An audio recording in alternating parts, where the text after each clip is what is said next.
It's possible. I get it, Bill. Bill, I'm sorry we're out of time here. But thanks for the call. It's always good to hear from you. I appreciate it. Nice having a rational, conservative perspective from time to time. Bill, thank you. 48 minutes past the hour. We'll be right back. You're listening to Thom Hartmann. Visit thomhartmann.com for audio and video archives. It's talk media for the sane among us. Yes, we are still here. Left, right, and center. Stick around.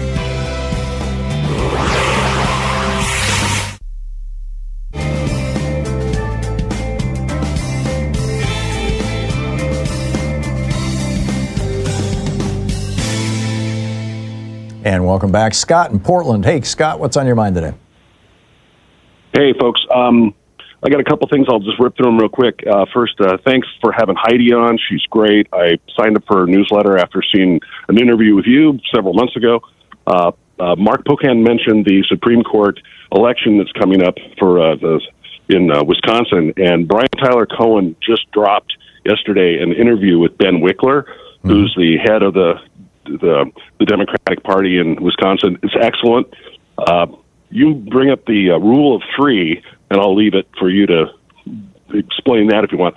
But I started noticing about a year ago that the pharmaceuticals, the drugs, are three syllables. And so I pulled up. Even U.S. citizens can now be dragged away without a trial. This is absolutely wild. And a lot of this, I believe, tracks back to the Laken-Riley Act. The Laken-Riley Act, you will recall, was passed with the help of 42 members of the House of Representatives, Democrats, and 12, as I recall, Democratic, maybe 14 Democratic members of the United States Senate. And what it says is that ICE, it empowers, the Immigration Customs Enforcement, it empowers ICE to arrest people on U.S. soil if they suspect that person may be here. Now, they don't need any proof.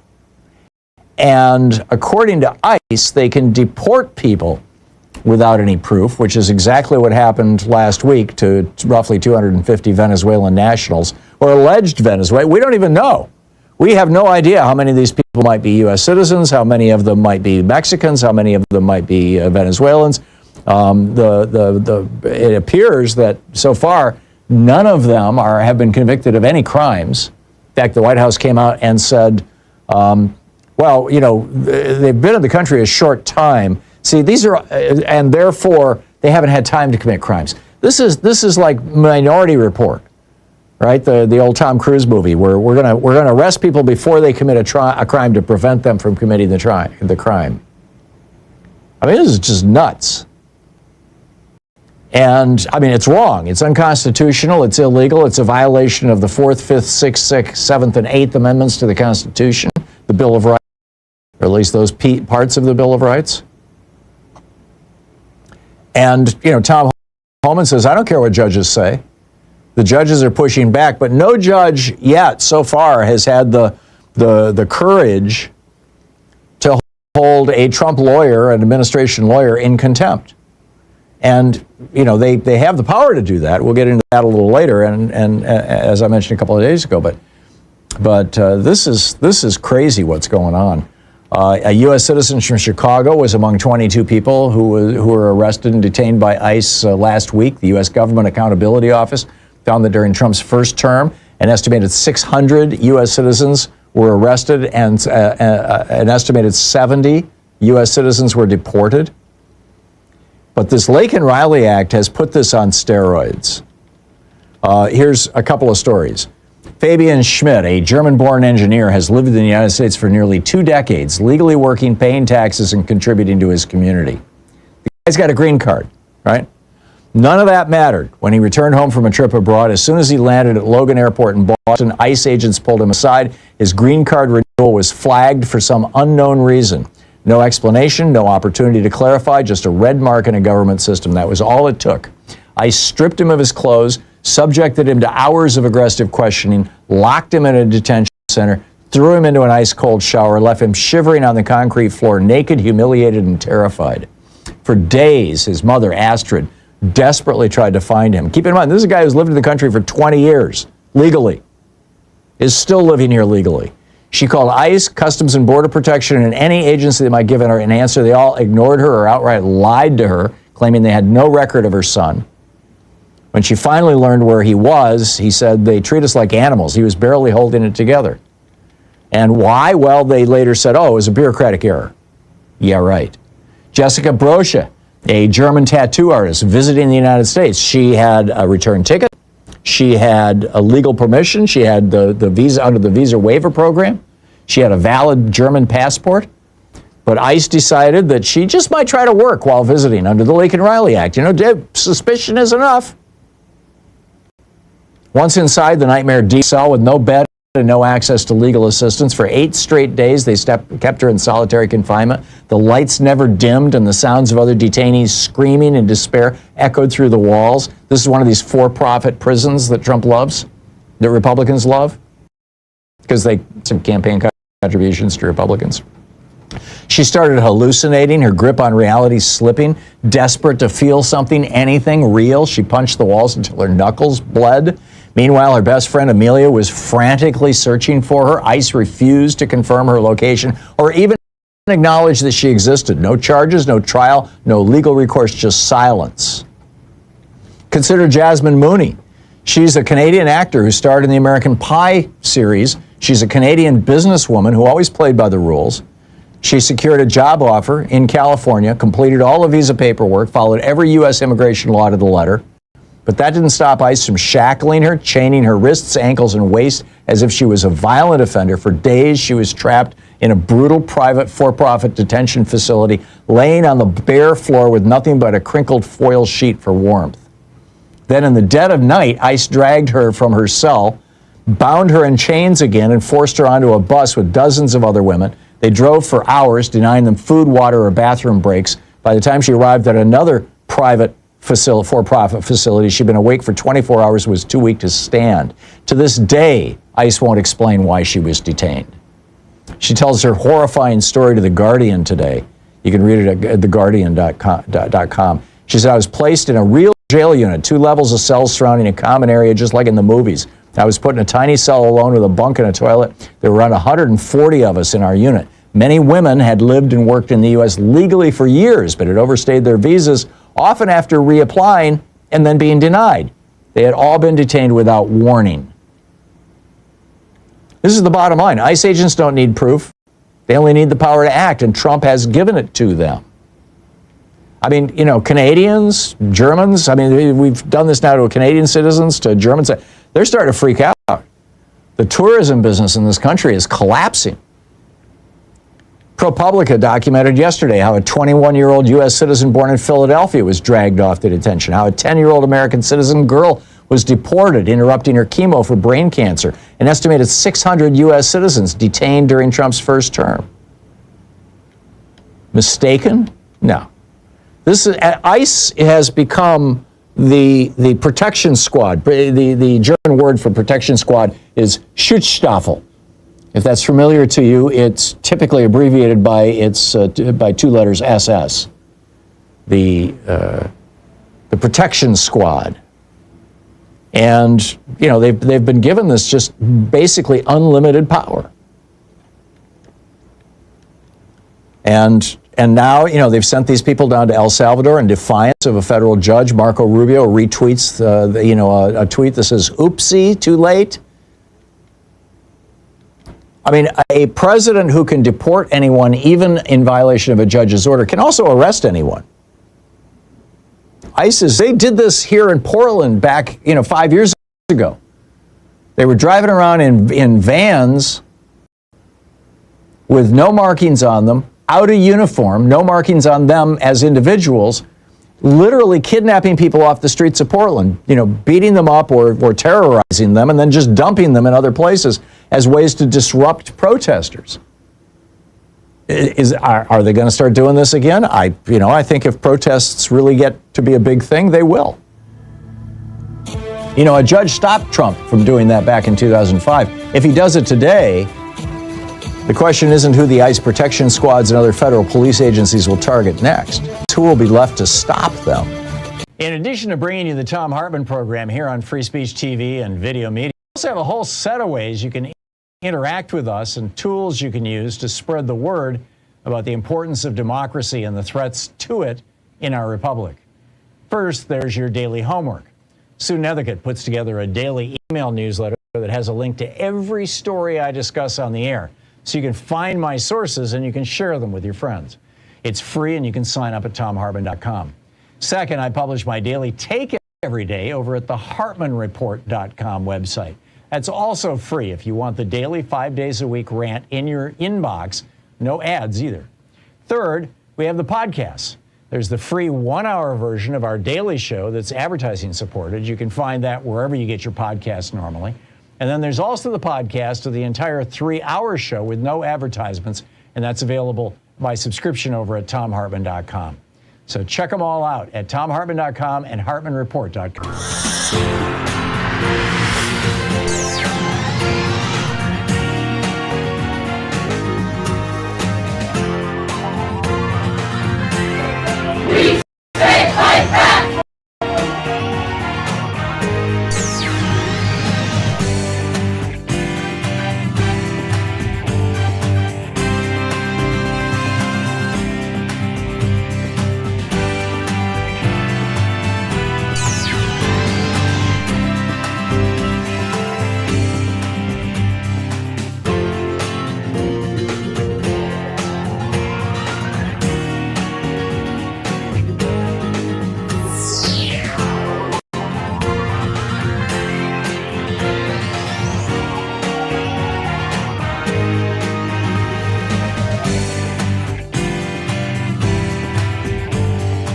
Hey, it's a great day to punch a Nazi in the mouth. Well, metaphorically, of course. Although we did at one time, we really took the Nazis on back in the 40s. Sadly, they have kind of taken us on now. They're growing around the world. We've got a major Nazi movement inside the United States. They seem to have taken over some of our social media channels. It's really a tragedy. And that's why Free Speech TV is so important, because we are the antidote to the Nazis. We are the ones who are fighting the Nazis. We are the ones who are exposing the Nazis and all the other bigots and haters, and you get it. And today, a special treat, the next to the last day of our fund drive, whatever you give today will be doubled. Doubled. Your $50 becomes $100. Your $100 becomes $200. Your $1,000 becomes $2,000. Your $10 becomes $20. Whatever it may be, here's your punch a Nazi moment by calling 877-378-8669, 877-378-8669, or going to freespeech.org/donate, or just freespeech.org and click the donate button and making your contribution. 2 ways to give, as you know. There are the regular monthly contributions, and I encourage you to please always sign up for those when possible, even if it's just a little tiny bit of money. $4 a month. Hey, it's going to well, there might be a minimum of 5, I'm not sure, but whatever you can afford comfortably, don't hurt yourself here, but please, we're getting toward the end here. We've got, today and tomorrow, and that's it, and we're still behind. So please, with the one-time gifts, you have your choice of the bumper stickers, Elect a Clown, Expect a Circus, or This Is Not Normal. With a $120 gift, you have your choice of Sonali's book, talking about abolition, or my book, The Hidden History of the American Dream, autographed by the author. With a $1,000 gift, you can get all 10 of the Hidden History books. And by the way, that $1,000 gift becomes $2,000 today and today only. Or with a $1,000 gift, you can come to Portland and hang out with us for a meet and greet. Hang out here for the third hour of the program, and then I'll take you next door and we'll buy you lunch. So those are your one-time gift options. Of course, the monthly options, whatever you want, they can be very different. In the meantime, while you are calling or going to freespeech.org and filling out the form and making your contribution, here is Franklin Delano Roosevelt speaking about punching Nazis, punching some Nazis. To American naval and military forces, I regret to tell you that very many American lives have been lost. In addition, American ships have been reported torpedoed on the high seas between San Francisco and Honolulu. As Commander-in-Chief of the Army and Navy, I have directed that all measures be taken for our defense, but always will our whole nation remember the character of the onslaught against us.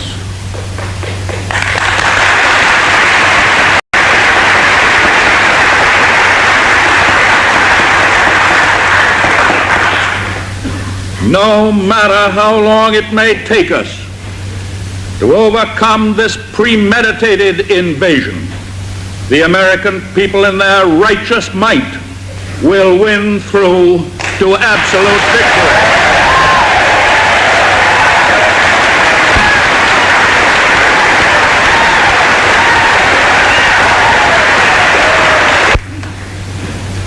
I believe that I interpret the will of the Congress and of the people when I assert that we will not only defend ourselves to the uttermost, but will make it very certain that this form of treachery shall never again endanger us.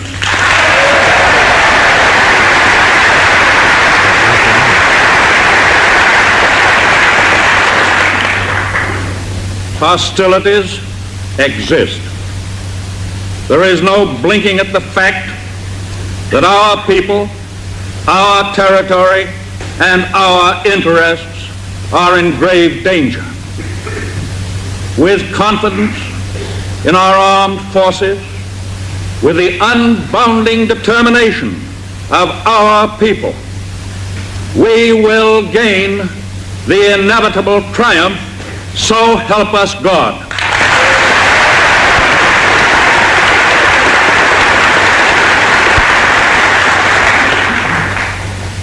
I ask that the Congress declare that since the unprovoked and dastardly attack by Japan on Sunday, December 7th, 1941, a state of war has existed between the United States and the Japanese Empire. So there you go. And that war continues. The Nazis are still with us, and they're trying to make a resurgence in the United States. Contribute to Free Speech TV and punch a Nazi. 877-378-8669, freespeech.org/donate. Make your contribution now.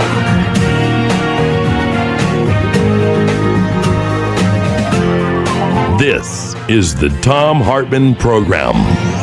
Well, happy spring. It's officially a brand new season. You know, little green shoots coming up, and we're seeing the purple loosestrife, which, by the way, is an invasive species, but it's so beautiful. It's popping up on the hillsides all around the Columbia River here, you know, where we live in Portland. Just a great time of year. I am so glad to see spring starting. It's like, yay! And maybe we can find some hope. I mean, you know, the Trump has lost, what, more than 50 times now in court? Now, he's still defying court orders or ignoring court orders or you know, appealing court orders, but step by step. However, the dismantling of the Department of Education begins today. What's that going to mean for Pell Grants? Nobody knows, but there's some 80 million students who use Pell Grants or use other programs that involve, you know, the Department of Education directly interfacing with people. You know, primary school students, you know, who have disabilities or are in low-income schools, you know, poor neighborhoods. The federal government kind of fills in the difference. So Trump apparently is issuing an executive order today directing the president of the what Worldwide Wrestling or something like that, Linda McMahon, I forget what the WWE. She's now the head of education. God.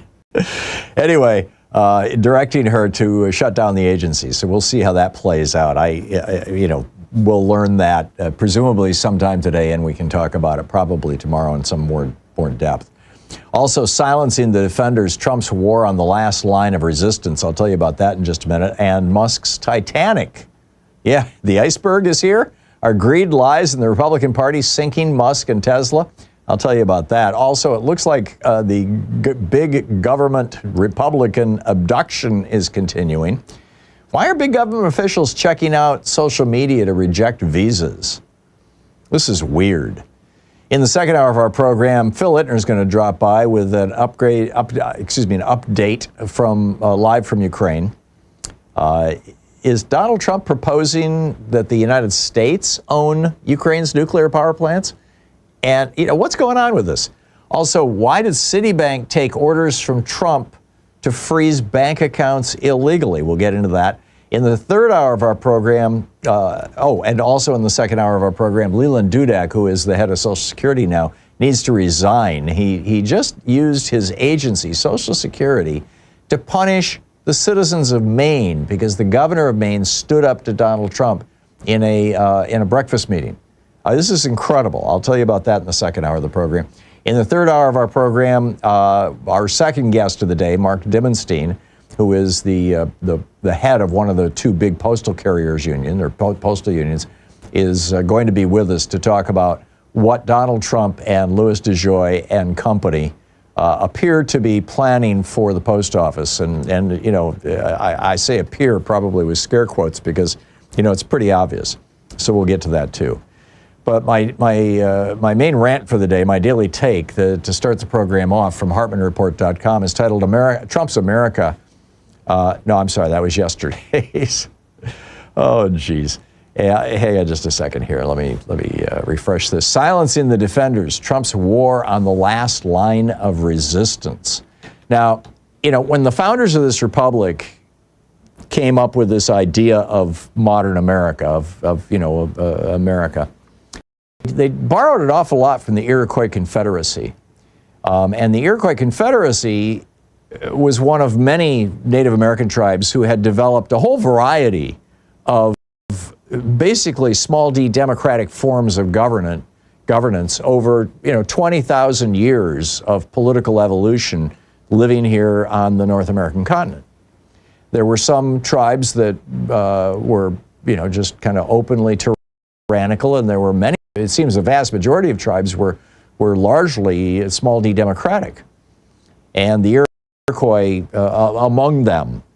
And so what they got from their interactions with the Indians back in the day, and Ben Franklin and Thomas Jefferson in particular wrote about this at some length, and I quote them at length in my new book, The Hidden History of American Democracy, Rediscovering Humanity's Ancient Way of Living. What they came up with, this marvelous idea. Europe had been ruled for thousands of years by either warlords or kings, who were usually the same thing, or the morbidly rich, who were also the kings, or the popes, right? Theocrats, and in the case of England, Cromwell and company, or whatever. But bottom line, it was either the religious, the rich, or the brutal, the warlords. And the founders of this Republic of America came up with this idea of, hey, can't the people rule themselves? I mean, look at it's working for the Indians. Why wouldn't it work for us?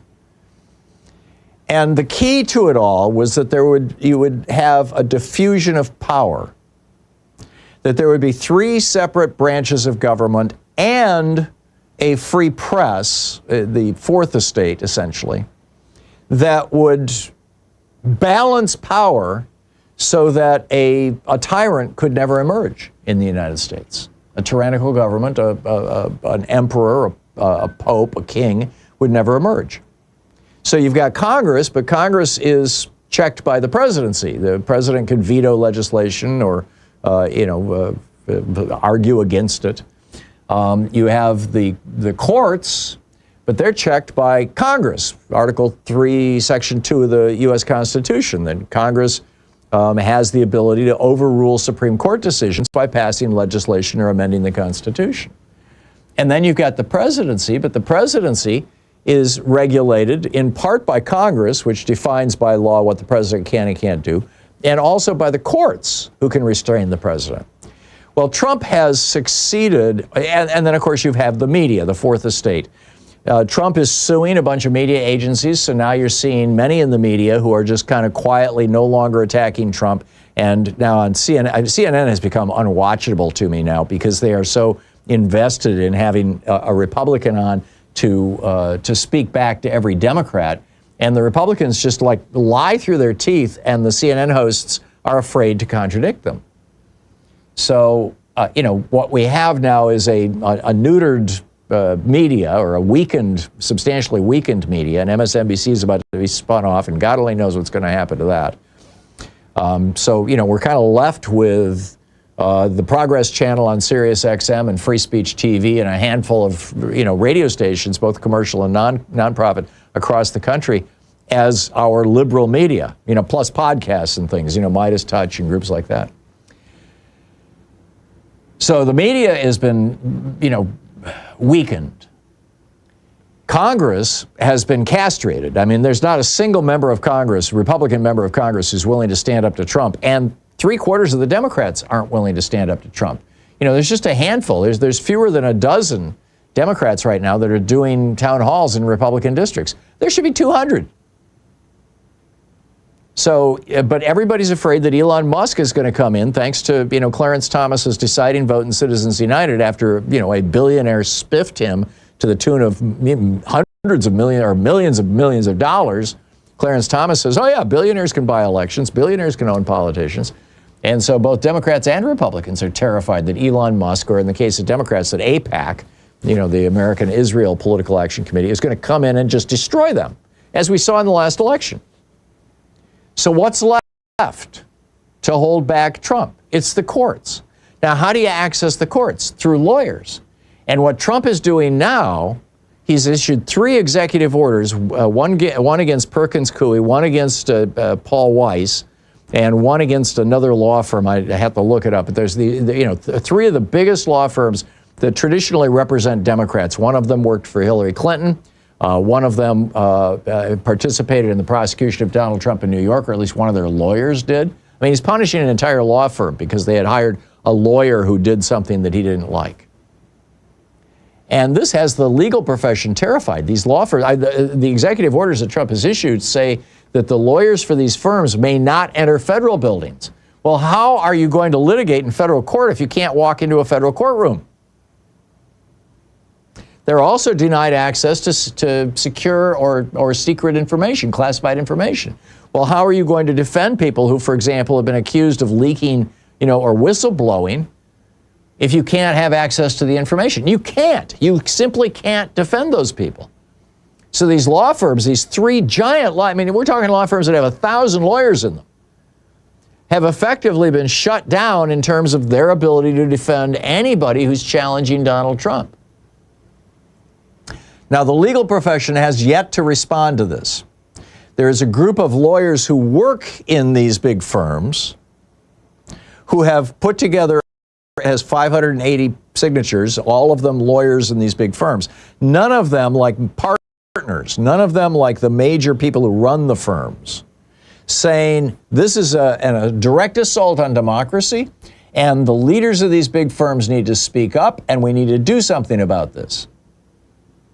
But so far, the big firms appear to be terrified into silence, frightened into silence, which means that, justice for people who are being screwed by the Trump administration has been badly kneecapped.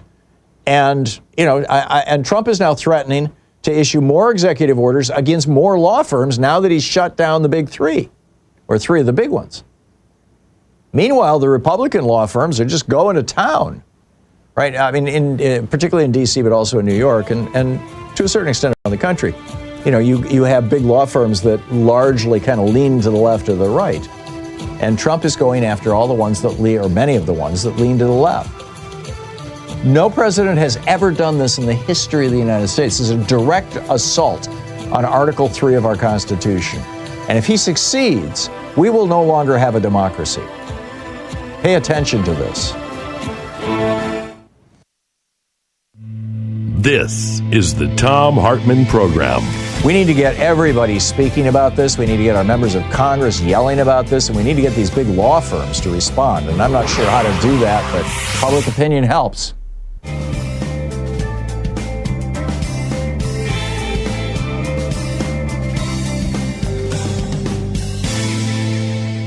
And welcome back. Carolyn in KBCU, or listening on KBCU in Tacoma, Washington. Hey, Carolyn, what's on your mind today? Well, I just have a comment, Tom. This is really nuts. This is the twilight zone we're living in right now. And I was thinking the other day, these two people, Trump is a litigated felon, and a drug addict, in my opinion, a drug addict. Elon Musk waltzes into the government and starts tearing things apart and ruining people's lives, and he's also addicted to ketamine. Do you know how much damage these two can do? They have no morals. Yeah, have already done. They don't is have already done. Yeah, they have already done.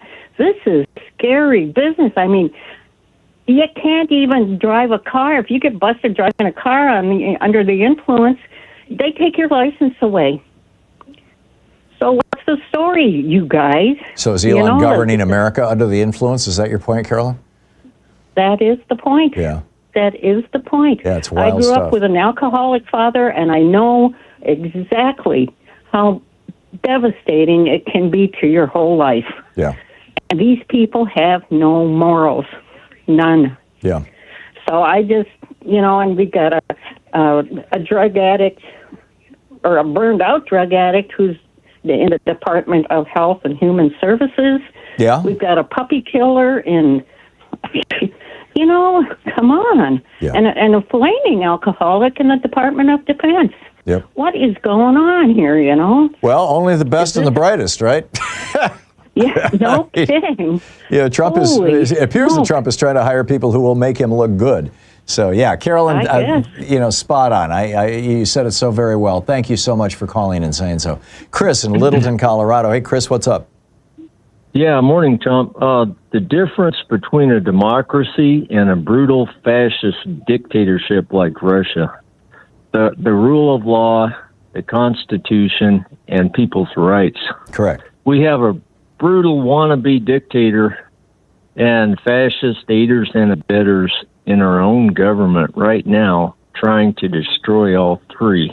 Yep. You see Stephen Miller and Pam Bondi both coming out and saying, Judge, one judge has no right. He has no. It's just complete BS. I mean, they flunked third grade civics. Americans should be protesting by the millions and doing everything they can do to save democracy. I think they're starting to. If you don't like the way the government is working, you can change it. Yeah. 3 special elections are coming up in the next few months. Democrats win all 3. The House will be even. Well, one of them is April 1st in Wisconsin, and the other 2 are down in Florida, and I don't think they're happening until November. I could be wrong. One of them is also April 1st. I'm sorry. Sean just corrected me. Yeah, Gabe Valmont, I think. Yeah, in fact, Gabe was on this program. Yes, you're right. If you can't vote, you can support the right candidates and donate. That's correct. Florida 1, Gabe Valmont. Florida 6, John Whelan. New York 21, Blake Genevian.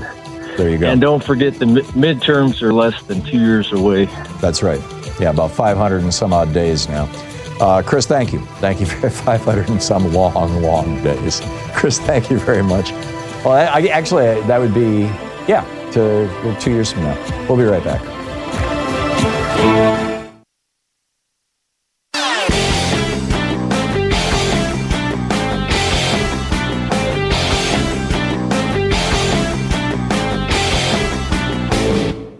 Our daily song is now available on Spotify, Apple Music, Amazon Music, YouTube Music, Pandora, Tidal, Deezer, iHeartRadio, and a whole bunch of other platforms. Just look for songs by Louise and Thom Hartmann. Check it out. We've all gotten so used to living in a country where people are trying to crowdfund like cancer research for children. St. Jude's is a wonderful charity, but we're the only developed country in the world that needs, where you have to go to people and beg for money in order to treat children with cancer. Or Shriners, another great charity, but shouldn't we all be funding children who are born with birth defects and problems like that? We're probably the only country in the world where You can sell your life insurance policy because Social Security doesn't cover your retirement.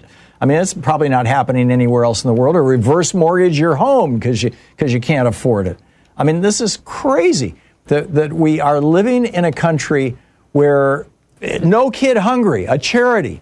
You can read all about it. There's a whole op-ed I wrote about this over at HartmannReport.com. It's titled America's Sickest Reality Show, Crowdfunding Cancer Care While Billionaires Hoard Billions. Check it out. Trump walks in like a king without a crown, tearing the pillars of justice down, banning the lawyers, silencing the fight. If no one defends, who protects the right?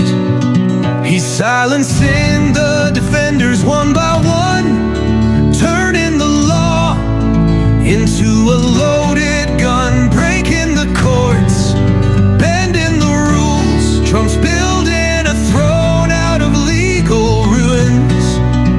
Trump's got the judges shaking in fear, Musk by his side, whispering near, tearing the ropes to rule against him, a verdict away from a dictator's whim.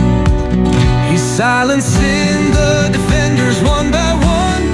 Welcome back, 24 minutes past the hour. This is how Tesla will die. This is a fascinating piece. It's published over at planetearthandbeyond.co and by Will Lockett. And it's an op-ed piece over on Substack, and it's titled, This is How Tesla Will Die. And what he's pointing out is that in 2024, Tesla's annual income was 12.6, roughly $12 billion, mostly from selling cars. And their stock market valuation is $852 billion. Which means that the ratio between how much they earn and what their stock is worth, what's called the PE ratio, price to earnings ratio, is over 67. You'll recall I was ranting about this last week and it was over 90. It's dropped, but it's over 67. Now compare that to Toyota. Toyota is much larger than Tesla.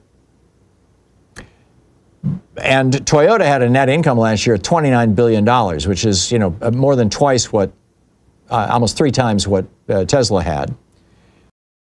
But their stock is only worth $243 billion. Keep in mind, Tesla's worth $852 billion. So Toyota has a PE ratio of 8.4. Tesla's is 67.65. If Tesla was valued as if it was a car company rather than as if it was a tech company, and increasingly, people are seeing it as such and realizing that even its tech is largely out of date. Toyota is beating them in terms of self-driving cars and all kinds of things. Then Tesla's value collapses. And it collapses to the point where Elon, there could be a margin call. The lenders, Musk bought Twitter with, in part, Tesla stock. I mean, he had a lot of help from the Saudis. But he could very easily be on the verge of bankruptcy if his stock continues to fall, if it falls another 50% or so. And that's not unreasonable. I mean, if Tesla was valued the same way that Toyota is, it would only have a $55 billion market capitalization. That's 6% of what it's selling for right now, the stock. And that would throw Elon into like complete total bankruptcy. Now, I'm not saying this is going to happen, and I'm not even suggesting we should make it happen, but holy cow, this guy is dancing as fast as he can to keep his head above water. You're listening to the Thom Hartmann Program. Call 202-808-9925. And that may well be why he decided to buy the White House for Donald Trump, so that he could insert himself and make sure that all his government contracts are solid.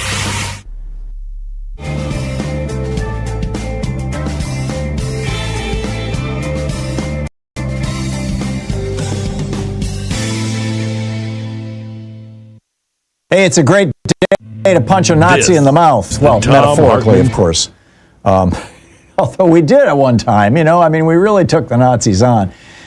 back in the 40s. Sadly, they have kind of taken us on now. They're growing around the world. They've got a major Nazi movement inside the United States. They seem to have taken over some of our social media channels. It's really a tragedy. And that's why Free Speech TV is so important, because we are the antidote to the Nazis. We are the ones who are fighting the Nazis. We are the ones who are exposing the Nazis and all the other bigots and haters, and you get it. And today, a special treat, the next to the last day of our fund drive, whatever you give today will be doubled. Doubled. Your $50 becomes $100. Your $100 becomes $200. Your $1,000 becomes $2,000. Your $10 becomes $20. Whatever it may be, here's your punch a Nazi moment by calling 877-378-8669, 877-378-8669, or going to freespeech.org/donate, or just freespeech.org and click the donate button and making your contribution. 2 ways to give, as you know. There are the regular monthly contributions, and I encourage you to please always sign up for those when possible, even if it's just a little tiny bit of money. $4 a month. Hey, it's going to well, there might be a minimum of 5, I'm not sure, but whatever you can afford comfortably, don't hurt yourself here, but please, we're getting toward the end here. We've got, today and tomorrow, and that's it, and we're still behind. So please, with the one-time gifts, you have your choice of the bumper stickers, Elect a Clown, Expect a Circus, or This Is Not Normal. With a $120 gift, you have your choice of Sonali's book, talking about abolition, or my book, The Hidden History of the American Dream, autographed by the author. With a $1,000 gift, you can get all 10 of the Hidden History books. And by the way, that $1,000 gift becomes $2,000 today and today only. Or with a $1,000 gift, you can come to Portland and hang out with us for a meet and greet. Hang out here for the third hour of the program, and then I'll take you next door and we'll buy you lunch.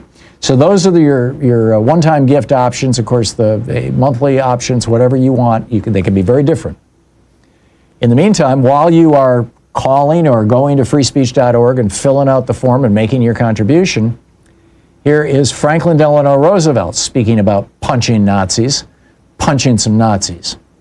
To American naval and military forces, I regret to tell you that very many American lives have been lost. In addition, American ships have been reported torpedoed on the high seas between San Francisco and Honolulu. As Commander-in-Chief of the Army and Navy, I have directed that all measures be taken for our defense, but always will our whole nation remember the character of the onslaught against us.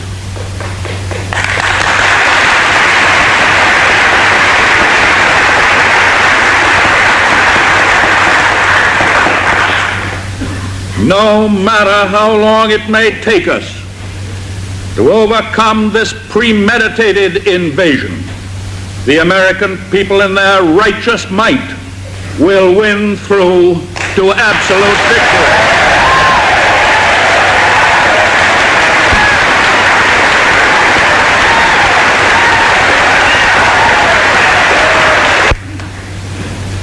I believe that I interpret the will of the Congress and of the people when I assert that we will not only defend ourselves to the uttermost, but will make it very certain that this form of treachery shall never again endanger us.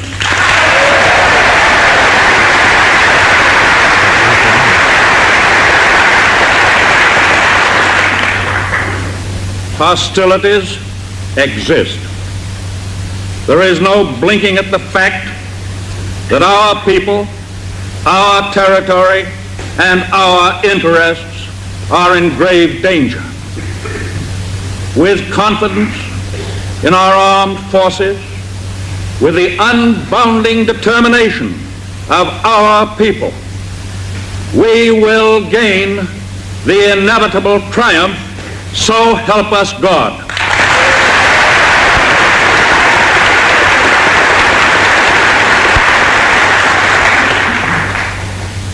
I ask that the Congress declare that since the unprovoked and dastardly attack by Japan on Sunday, December 7th, 1941, a state of war has existed between the United States and the Japanese Empire.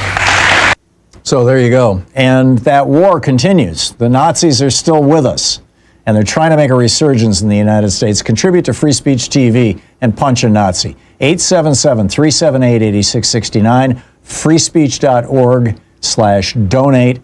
Make your contribution now.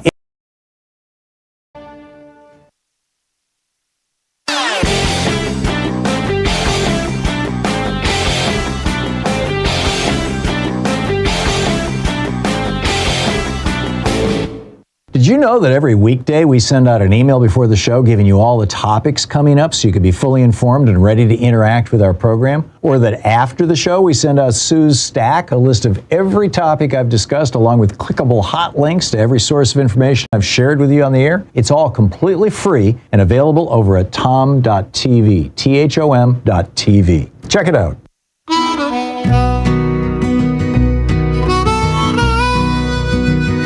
You're out in the streets, you're raising your voice, pushing back hard, 'cause there ain't no choice.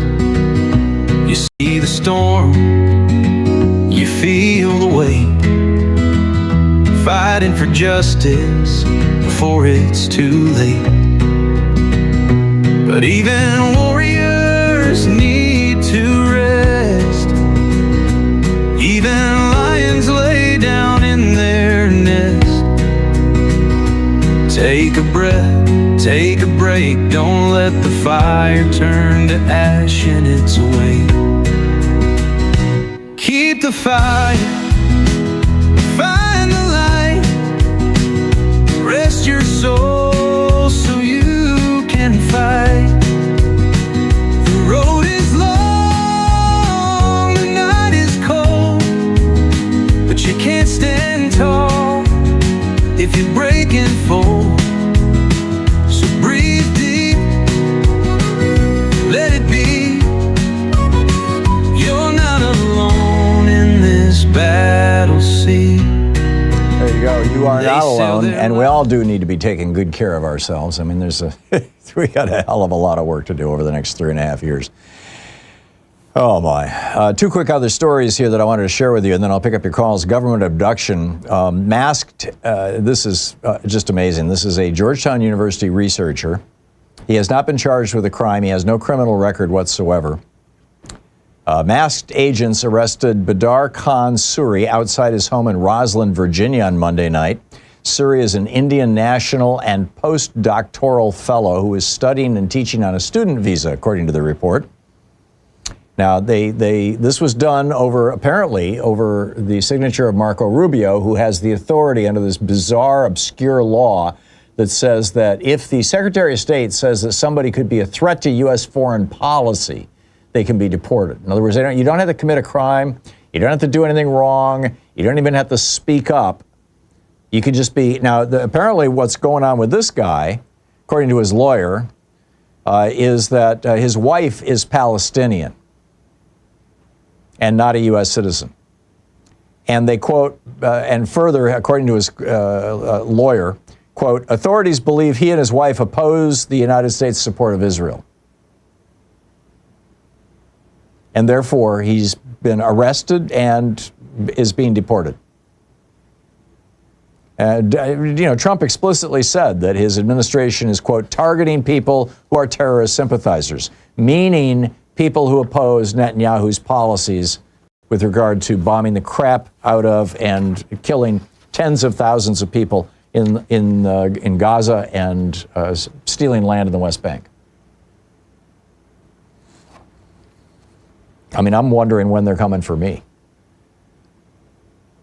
Meanwhile, the U.S. denies entry to a French scientist over hateful messages. Apparently now what they're doing is they're stopping people at our borders and going through their phones. This is the education minister of France. You know, the French equivalent of the worldwide wrestling woman who now runs our education department and is about to destroy it, you know, meaning that class sizes will skyrocket and poor kids will not have school lunches, and, you know, college is going to get more expensive and schools are going to get more crowded and terrible things are going to happen to our children. I mean, the Republicans have just declared an all-out war on American children in order to pay for tax cuts for billionaires that they're going to be laying out in about 2 weeks, as Mark Pocan was talking about yesterday. And also because they hate American democracy, or certainly appear to. But anyhow, this is the education minister of France, Philippe Baptiste. He said, I learned with concern that a French researcher who is heading to a conference in Houston was forbidden from entering U.S. territory before being expelled. The measure was taken by the U.S. authorities because the researcher's phone contained exchanges with colleagues and friends in which he expressed his political opinion on the policies of the Trump administration on research. This guy's a space scientist. He was on his way to a meeting of space scientists, near Houston. I don't know if it was sponsored by NASA or what, but, you know, it would make sense. And the same source, this diplomatic source that is unnamed, that's being quoted in this article in Raw Story, the same source said that the text messages or emails on this guy's phone that they read, the border crossing people read, quote, showed hatred toward Trump and therefore could be qualified as terrorism. They seized his equipment. Now, presumably that means his phone, his computers, whatever he had, and sent him back to Europe on March 10th. This was just being reported today. This is what is being done in our name with our tax dollars by this orange madman in the White House and his ketamine-addled, probably soon to be broke billionaire buddy. I mean, we got a couple of grifters apparently running the country. What the hell? So what say you? What's on your mind here? Tim in Aloha, Oregon. Hey, Tim, what's on your mind? Yeah, well, we've talked many times, Tom, and the key elements right now, because you see he's going to sign an executive order to eliminate the Department of Education, and we've talked about this before, these child labor laws, adding religion to the classrooms. Well, what they're trying to do is just build another generation of Trump supporters, basically, because it's got to go far beyond what they're doing now. They have to look 20, 30 years down the road and the mentality they're using. Dumb them down, in other words. It's working. I taught a little bit. I've been in the same neighborhood for 35 years. I've seen a couple of generations of kids go through here, and history has taken a dramatic beating in the last generation. It's scary stuff. These kids don't know anything. They can't place anything in historical perspective. And what's the most important thing we can do to eliminate things that were wrong 25 years ago? You see what I mean? It's scary stuff. Yep. And then you got to look at the Mideast. Two key elements to that. You have religious nonsense and fossil fuels. Do you think that's going to change tomorrow? It's not. No. Well, how do you think Gaddafi stayed in power for 43 years? Because Libya had the best oil on the planet. That's what makes a difference. Do you see what I mean?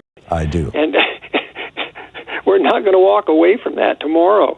And this whole Trump mentality, they're always talking about the disaster that the people he's got involved in his the offices now. But you have to look at the people that put him there. You see what I mean? We have to understand that you got to get Beto O'Rourke and Stacey Abrams and Buttigieg and Kamala Harris. You got to get them out like Bernie Sanders is doing and get a hold of these 18 to 24-year-olds and say your whole future is at stake if you don't do something about it. I agree. A lot of them don't even want to vote, Yep. It's a shame. I get it. I get it. Well said, Tim. Thank you very much for that. Appreciate it. Beth in Novi, Michigan. Hey, Beth, what's up? Oh, hey.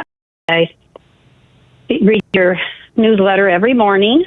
Oh, thank you. You for that. Yes. What I was going to suggest, and yesterday, for the last 2 days, I've seen Trump on Fox News. talking to Hannity, talking to Laura Ingraham. And I'm thinking, where are the Democrats? Why aren't they holding a press conference every day at 4 o'clock and saying, this is what's happening? For example, the CHIPS Act. What manufacturing was developed from that CHIPS Act? And now Trump wants to pull that out, so he will get credit for something else. Well, no, he wants to pull it out to reduce government spending to pay for tax cuts for billionaires. And also it's a big wet kiss to China. And Trump, Elon Musk makes more money in China, apparently. His largest factory in the world is not in the United States. It's near Shanghai, as I recall. He manufactures more Teslas in China than he does in the United States, according to the press reports I've read. So, let's be nice to China here. I called my reps in Michigan. I've sent emails to other, because all these other representatives, what they do impact my life in Michigan. So I have to contact many of them. Yep. And I don't see them out there fighting for us. Where are they? Like you said, there's 12. Yeah, there should be 200. Good 12. AOC. Yeah, exactly. We just can't rely I'm with you, AOC. Beth, and I am hopeful that more and more Americans are waking up. It sure seems that way, and that more of our elected officials will find a spine. Just get a damn spine. Get out there. Book some. If you're afraid of the flu or COVID or something, do virtual town halls. But start doing these things. Yeah, I'm with you, Beth. Thank you. Yes. You said it so well. I appreciate it. It's almost 45 minutes past the hour. We'll be in a few seconds. Stay with us. You're listening to Thom Hartmann. Visit ThomHartmann.com for audio and video archives. Helping you win the water cooler wars. I'll be right back with your calls.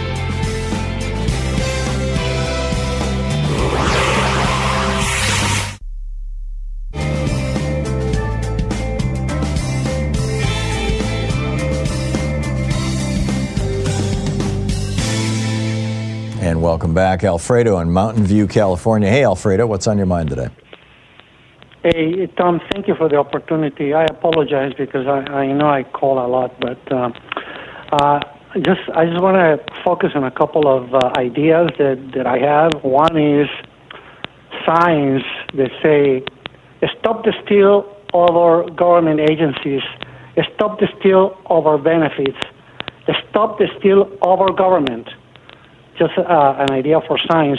And regarding Congress was created for the sole purpose to keep the president in check. The entire Republican Party is not doing that. They are, in fact, collaborating with a dictator.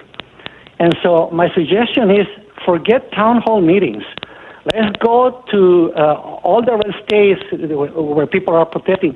Go to the offices of these representatives and Congress people and start protesting there, demanding that they impeach this guy. That's my rant for today. Yeah, okay. Alfredo, I hope you're respecting other people here and just calling once a week outside of when we have members of Congress on. I should. Yeah, well, thank you. We have two people who take turns answering the phone, and so sometimes it's easy to game the system here. I appreciate you're not doing that. Thank you for sticking to one call a week. Thanks. Chris in San Diego. Hey, Chris, what's up? Hey, Tom, I've been waiting 20 years to disagree with you. Okay. The Biden presidency was a failure, and that's why they lost the election. The number one job in most people's mind of the president is to protect us. And even though they were screaming that this man was the biggest threat to democracy, and he is, he failed to protect us. We can blame it on Merrick Garland, but the buck stops at Biden. I can't disagree with that, Chris. I can't. I'm sorry. It is. When I saw the note here that you were going to say Biden was a failure, I was getting ready to talk about all the wonderful things he did. But you're absolutely right. Donald Trump never should have gotten into the White House. He should be in jail. And that's why they lost. The people want a fighter. Yeah. They want it better whether they're right or wrong. They want somebody. The Democrats can't protect themselves. How the hell are they going to protect us? And that's what's in people's heads. Yeah. That's why they lost the election. The other factors, yes, he's a terrible communicator, and that should have been done But the day that they, staged that assassination, and he stood up and said, "Fight, fight, fight," that was when he won the election. Yeah. Because people saw that, and it's just geometry. How, if the shooter was in front of him at about a 30-degree angle, did that bullet whiz by his head on the side? It would have had to have made a big turn. I know you don't want to get. Well, in 2021, our president would have been Bernie Sanders if it wasn't for Jim Clyburn. And yes. And the deal that Jim Clyburn cut was, put a black woman in as VP and I'll make you president, with Biden. And that was just a corrupt deal, frankly. I mean, I'm all in favor of diversity in at every level. We had a black president even, but Bernie should have been president, and he would have been a great president, and he would have done a great job, and he would have mopped the floor with the Republicans, and he would have made sure that Trump never had a chance to get back into office. Chris, amen. Thank you very much for the call. 49 minutes past the hour. I'll be right back with you in 60 seconds. Stay with us.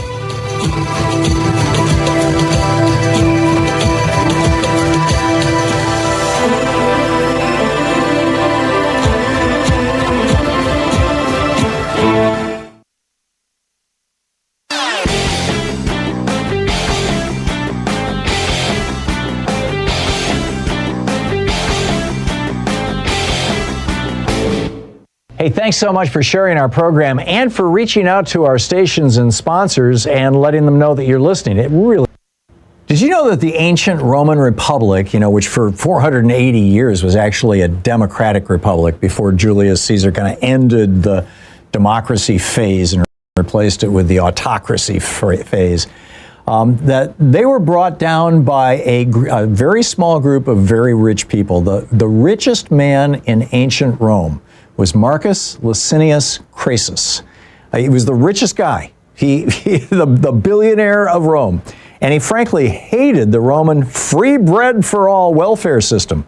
It was being paid for with his tax dollars, after all. So him and Pompey the Great and a few other rich guys got together, and they basically crashed Rome. They turned it into an oligarchy and then into a tyranny. And the parallels to what Trump is doing right now are absolutely shocking.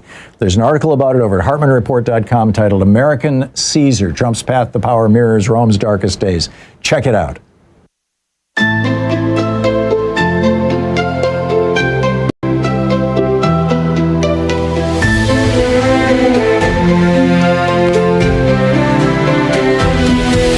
Don't obey in advance, don't give them your will.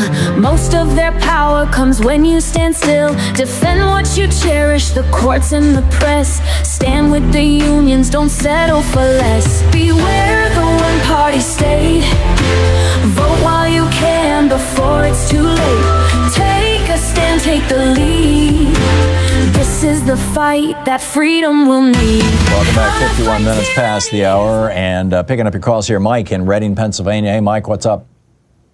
Yeah, hi, Tom. I have a rant and then a quick question for you. Mm-hmm. Okay, so my rant is going to be why is the news media, the politicians, even the people not referring to what's going on in Ukraine for what it really is?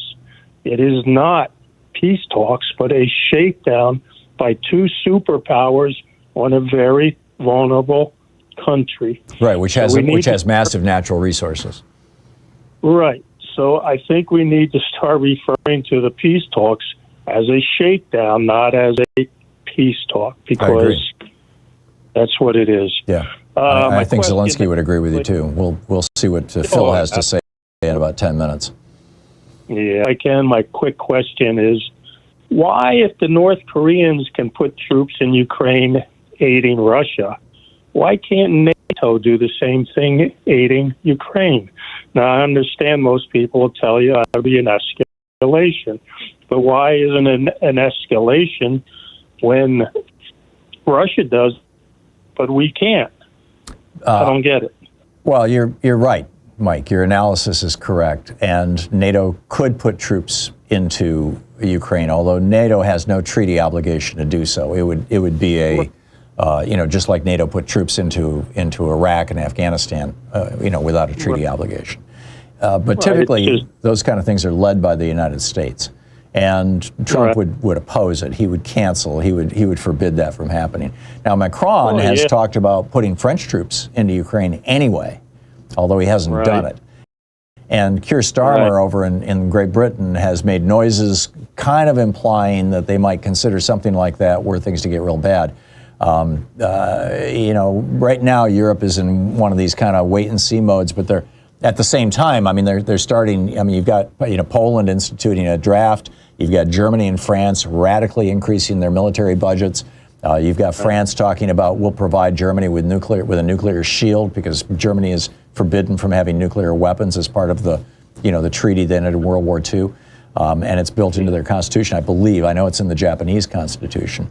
And the Japanese are talking about changing that too. Yeah. Why doesn't the Budapest Agreement allow us to do that then? Because it wasn't a treaty. It's called the Budapest Memorandum rather than the Budapest Treaty. Even though it was signed by us and Russia and the United Kingdom and Ukraine, it doesn't have the legal force of a treaty. It wasn't ratified by the Senate. And it wasn't signed by the president.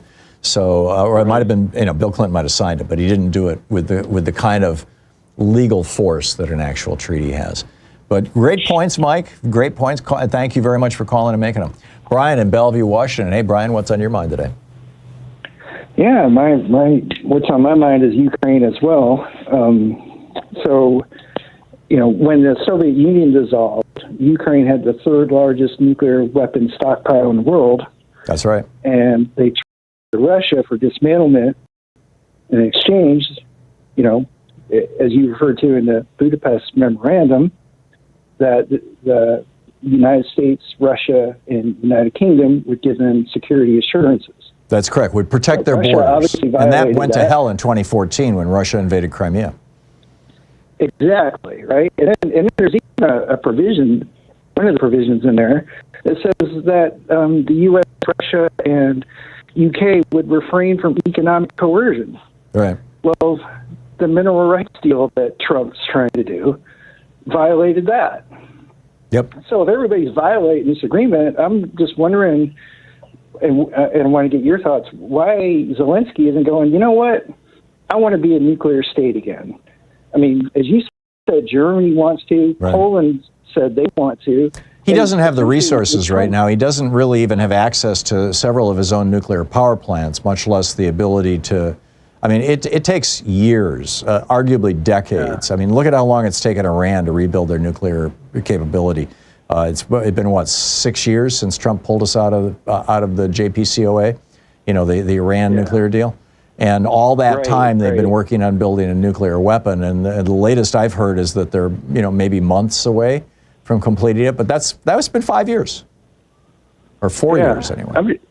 It just seems like, even if it is 5 years away, Zelensky just kind of threw that out as a bargaining chip. It seems like he'd have a little more leverage. I think it may actually backfire on him. I think it might cause some of the European nations to go, whoa, you're getting too big for your britches here.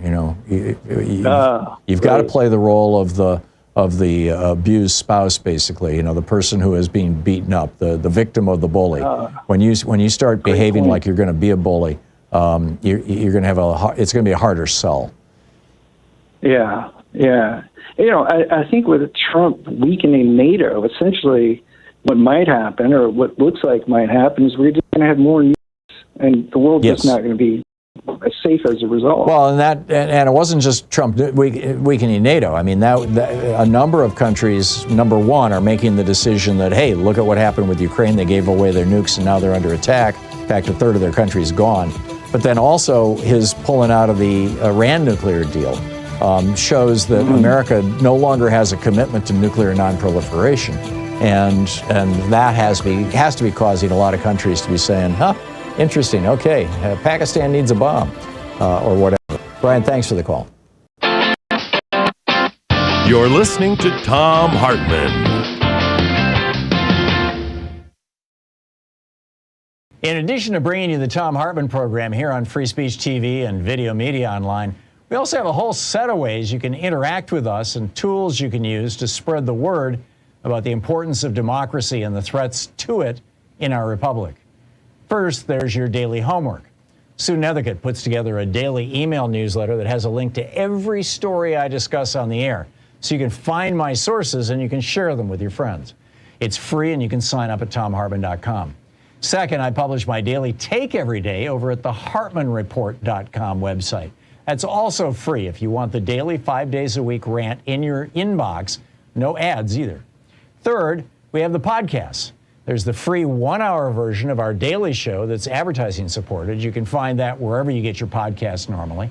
And then there's also the podcast of the entire 3-hour show with no advertisements, and that's available by subscription over at thomhartmann.com. So check them all out at thomhartmann.com and hartmannreport.com.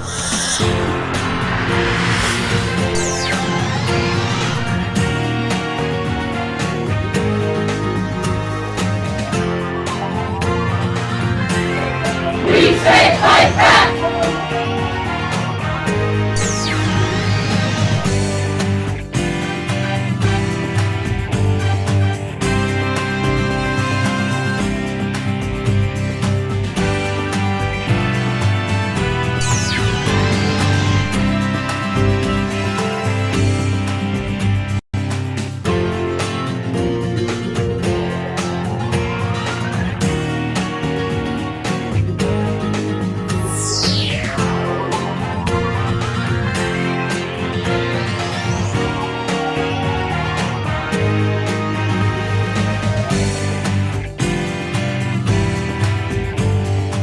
Hey, it's a great day to punch a Nazi in the mouth. Well, metaphorically, of course. Although we did at one time, we really took the Nazis on back in the 40s. Sadly, they're taking us on now. They're growing around the world. We've got a major Nazi movement inside the United States. They seem to have taken over some of our social media channels. It's really a tragedy. And that's why Free Speech TV is so important, because we are the antidote to the Nazis. We are the ones who are fighting the Nazis. We are the ones who are exposing the Nazis and all the other bigots and haters, and you get it. And today, a special treat, the next to the last day of our fund drive, whatever you give today will be doubled. Doubled. Your $50 becomes $100. Your $100 becomes $200. Your $1,000 becomes $2,000. Your $10 becomes $20. Whatever it may be, here's your punch a Nazi moment by calling 877-378-8669, 877-378-8669, or going to freespeech.org/donate, or just freespeech.org and click the donate button. Contribution. 2 ways to give, as you know. There are the regular monthly contributions, and I encourage you to please always sign up for those when possible, even if it's just a little tiny bit of money.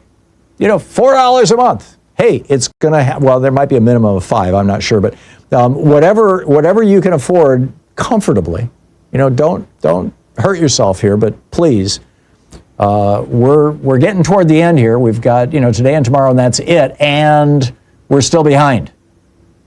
So please, with the one-time gifts, you have your choice of the bumper stickers, Elect a Clown, Expect a Circus, or This Is Not Normal. With a $120 gift, you have your choice of Sonali's book, talking about abolition, or my book, The Hidden History of the American Dream, autographed by the author. With a $1,000 gift, you can get all 10 of the Hidden History books. And by the way, that $1,000 gift becomes $2,000 today and today only. Or with a $1,000 gift, you can come to Portland and hang out with us for a meet and greet. Hang out here for the third hour of the program, and then I'll take you next door and we'll buy you lunch. So those are your one-time gift options. Of course, the monthly options, whatever you want, they can be very different. In the meantime, while you are calling or going to freespeech.org and filling out the form and making your contribution, here is Franklin Delano Roosevelt speaking about punching Nazis, punching some Nazis. To American naval and military forces, I regret to tell you that very many American lives have been lost. In addition, American ships have been reported torpedoed on the high seas between San Francisco and Honolulu. As Commander-in-Chief of the Army and Navy, I have directed that all measures be taken for our defense, but always will our whole nation remember the character of the onslaught against us.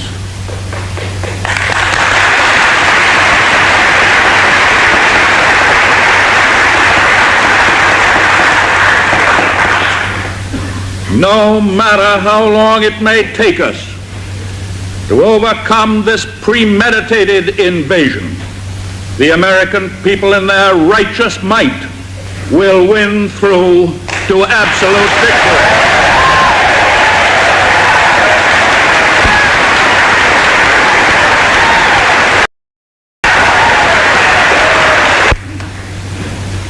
I believe that I interpret the will of the Congress and of the people when I assert that we will not only defend ourselves to the uttermost, but will make it very certain that this form of treachery shall never again endanger us.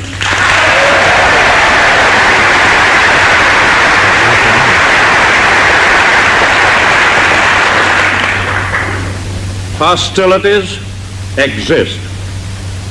There is no blinking at the fact that our people, our territory, and our interests are in grave danger. With confidence in our armed forces, with the unbounding determination of our people, we will gain the inevitable triumph, so help us God.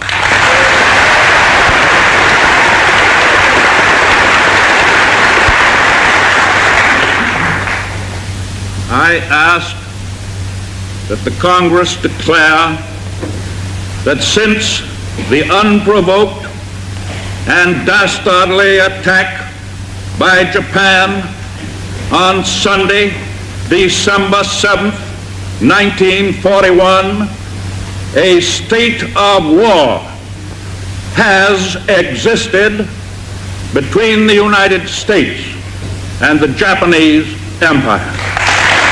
So there you go. And that war continues. The Nazis are still with us, and they're trying to make a resurgence in the United States. Contribute to Free Speech TV and punch a Nazi. 877-378-8669, freespeech.org/donate. Make your contribution now.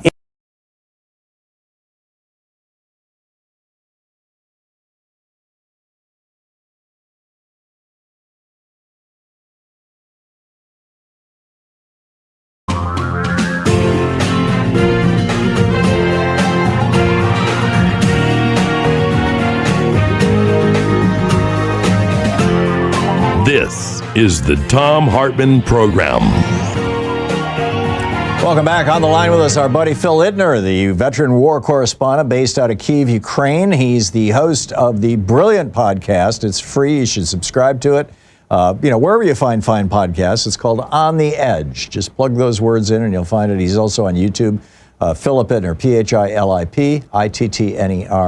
PhilipIttner. You can track down his stuff. Also, Ittner Philip, backwards, last name, first name, over on Blue Sky and on Twitter. Phil, welcome back to the program. A lot going on, it appears. Trump is proposing that the U.S. take ownership of Ukraine's nuclear power plants. And, well, actually, let me just start. What's going on there? How's everything in Kyiv? How are you?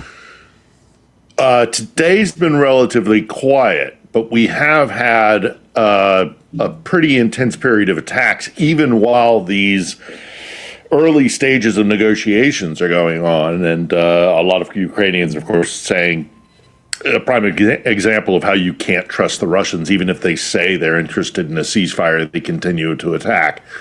Of course, the Ukrainians are also reciprocating. They're attacking into Russia.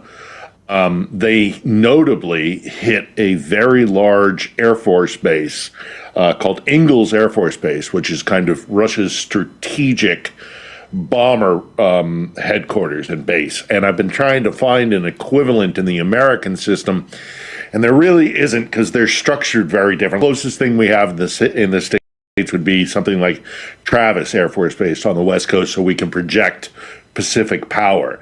This is a base from which Russia protects its strategic bombing power capabilities. And so for the Ukrainians to have gotten a piece of ordnance, and I think it was a missile at this time, it's our understanding it was a missile, in and hit that base is a big deal for the Ukrainians, not least of which because apparently there are unconfirmed reports that they hit just at a time when large-scale cargo planes were arriving with munitions from Iran, more drones presumably. So lots of stuff tactically on the ground here, but of course we have to talk about what's happening on the diplomatic front as well. Yeah, well, let's talk about that. I had a caller earlier suggesting that the media should not be referring to these as negotiations or peace talks, but as shakedowns.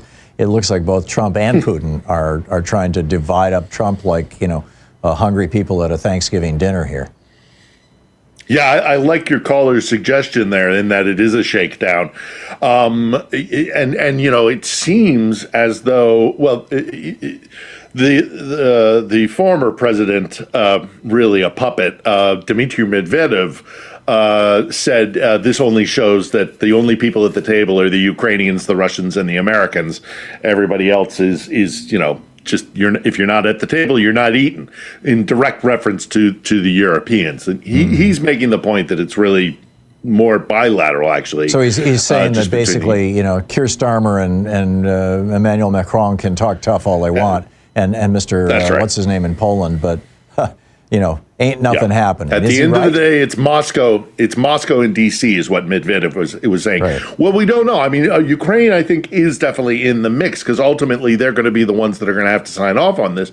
But we don't see any concessions being asked for from the Trump team when it comes to Vladimir Putin. I mean, Putin has been running roughshod over this entire thing, keeping Donald Trump waiting on the phone, for a phone call, even publicly ridiculing him, saying, I'm going to stay at this forum where he was currently speaking, even though he was scheduled to be on the phone with Trump. And then there's a huge disparity between what the D.C. put out as the result of the phone call, what Russia put out. But certainly it doesn't seem as though any demands have been made of Moscow. Quite the contrary. It seems like Russia is making the dictates. It's saying what the peace solution will be. That will not be acceptable here in Ukraine. There apparently is now this talk of, will America take over the nuclear power plants, which has a lot of Ukrainians very suspicious because one of the other things you can get from those plants is stuff that you can enrich to weapons grade. And if they gave up their nukes for peace, and the Budapest Agreement upon which that arrangement was made hasn't been worth the paper it was written on. So is that part of the play here? But I think, Tom, it's very important for us to recognize that this is going to take a long time. This is not going to be a quick solution, no matter what Donald Trump would like. I mean, it took the Vietnam talks, 5 years or something like that to finally get to the Paris Accords. Yeah. So they're going to be going back and forth and back and forth and back and forth. And then as much as D.C. would like to block London and Brussels out of this, I think Moscow would be happy to see that happen as well. At some point, the Europeans are going to have to come in, because if one of the stipulations of the ceasefire accord or agreement is that no more weapons are going to be sent here, well, the Europeans are contributing weapons. So they're going to have to sign off on this peace agreement. This is not going to be resolved anytime soon, no matter what the White House says, no matter what pressure is put on. There's just too many working parts. They're supposed to be, the Ukrainians and the Americans are supposed to be meeting back in Saudi Arabia in about 4 days. We'll see if anything develops from there, but this is not going to be quickly resolved. And that is going to put paid to Donald Trump's campaign promises of ending this within, well, obviously not 24 hours because we're well past that. But this is going to be a real process. I see that apparently over 100,000 children have been kidnapped by Russian soldiers and transported into Ukraine or into Russia. The only major country in the world that still keeps child pornography legalized, and these children are being sold into God only knows what kids. So that, should a peace deal work out, we could negotiate the return of them to Ukraine. And Trump pulled the plug on that this week. How is that being received in Ukraine? And do I have that right? It's a little bit confusing because there are some contradictory statements that are coming out of like State Department that the information was not. The State Department has pushed back against the narrative that the information was destroyed. They say no, a copy was kept and it could be followed up on. But the program itself, that is well no longer doing that. And Tom, this is an issue that deeply affects me. I've been, in all my years of covering wars, it's always the children caught up in the conflict that find, here I was in Uganda because of the damage during the Civil War. Yeah. And anybody I had children who's die in front of me. I mean, it's and you don't forget that. You never forget. You live with it. You live with it. It's something but the damage that's been done to Ukraine's children has been devastating. It's the reason why we started our program on the Edge with a representative of an organ, because we could use a kind of a boost on that one, because I thought it was quite good talking about what this is doing to children. And that's even before we talk about those kids that were taken into Russian territories, and Ukraine is right to make that a major major point of discussion when they talk about any kind of ceasefire or ultimately a peace accord. Those kids have got to come back. Yeah, absolutely. Tell us, Erwin, I know, runs a children's charity in Ukraine. I give money to it every month. I don't recall the URL. You want to give it a little pitch for it to our listeners? It is the Ukrainian Children's Action Project. It is a worthy cause. I have had the good pleasure of working with Erwin and his wife, Karen, whenever they come and visit here. I kind of will assist him in media efforts. And he was kind enough to speak to us from his New York home via a conference call. And we talk about a whole bunch of things that, eventually these are the children who will grow up and build whatever kind of Ukraine this nation decides to create after the war, because all wars eventually end. And so we talk about that. We talk about the trauma of these kids and what it means to a society as a whole to have their children, an entire generation of children, living under fear, living this bizarre life of knowing that somebody's trying to kill you simply because you're Ukrainian. Again, it's what is done to children in war is awful. What is being done to the children of Ukraine in particular right now is particularly egregious. So go check out Erwin's own website. I think it is by the acronym of UCAP.org, I believe. And then on the YouTube channel in particular, we like that last week's episode, and it's just Philip Ittner or Philip Ittner on the Edge. And Erwin is a really very compassionate man, and it's both heartwarming and deeply distressing to hear some of the tales that he tells. UCAP.org is the website for a private school in Rhode Island. So it's not that. So what should I search for here? I'll just Ukrainian Children's Action Program, and I've got it here. Action Project, you mean? I'm sorry, project. Yeah, it's ucap.help. Oh, there you go. ucap.help. So there you have it. There you go. So, all right, yeah. And as I said, this is one of the. There's a handful of charities that I send money to every month. This is one of them. It's because Erwin's been on this program as a result of your recommending him. And he's a wonderful man. His wife is wonderful, and their efforts are legitimate. So we have 15 seconds left, Phil. What should people be doing in those in the next week before we talk again? Keep an eye on what's happening in the upcoming 24th. We'll see how that goes. There's going to be a lot of chatter about this plan for the ceasefire and that plan for the ceasefire. Cool your jets, folks. We can all hope for peace. We all want peace. No more than those of us who are living in Ukraine, Ukrainians themselves. I would love to be able to go home, but I'm staying through this because I feel so importantly about it. I think this is a real important event in human history.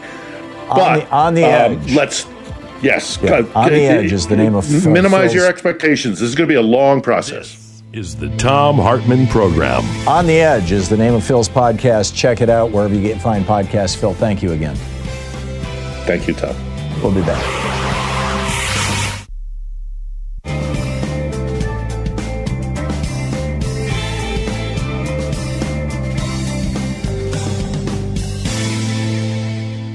Welcome back. Bob in Oil City, Pennsylvania, watching us on Free Speech TV. Hey, Bob, what's on your mind today?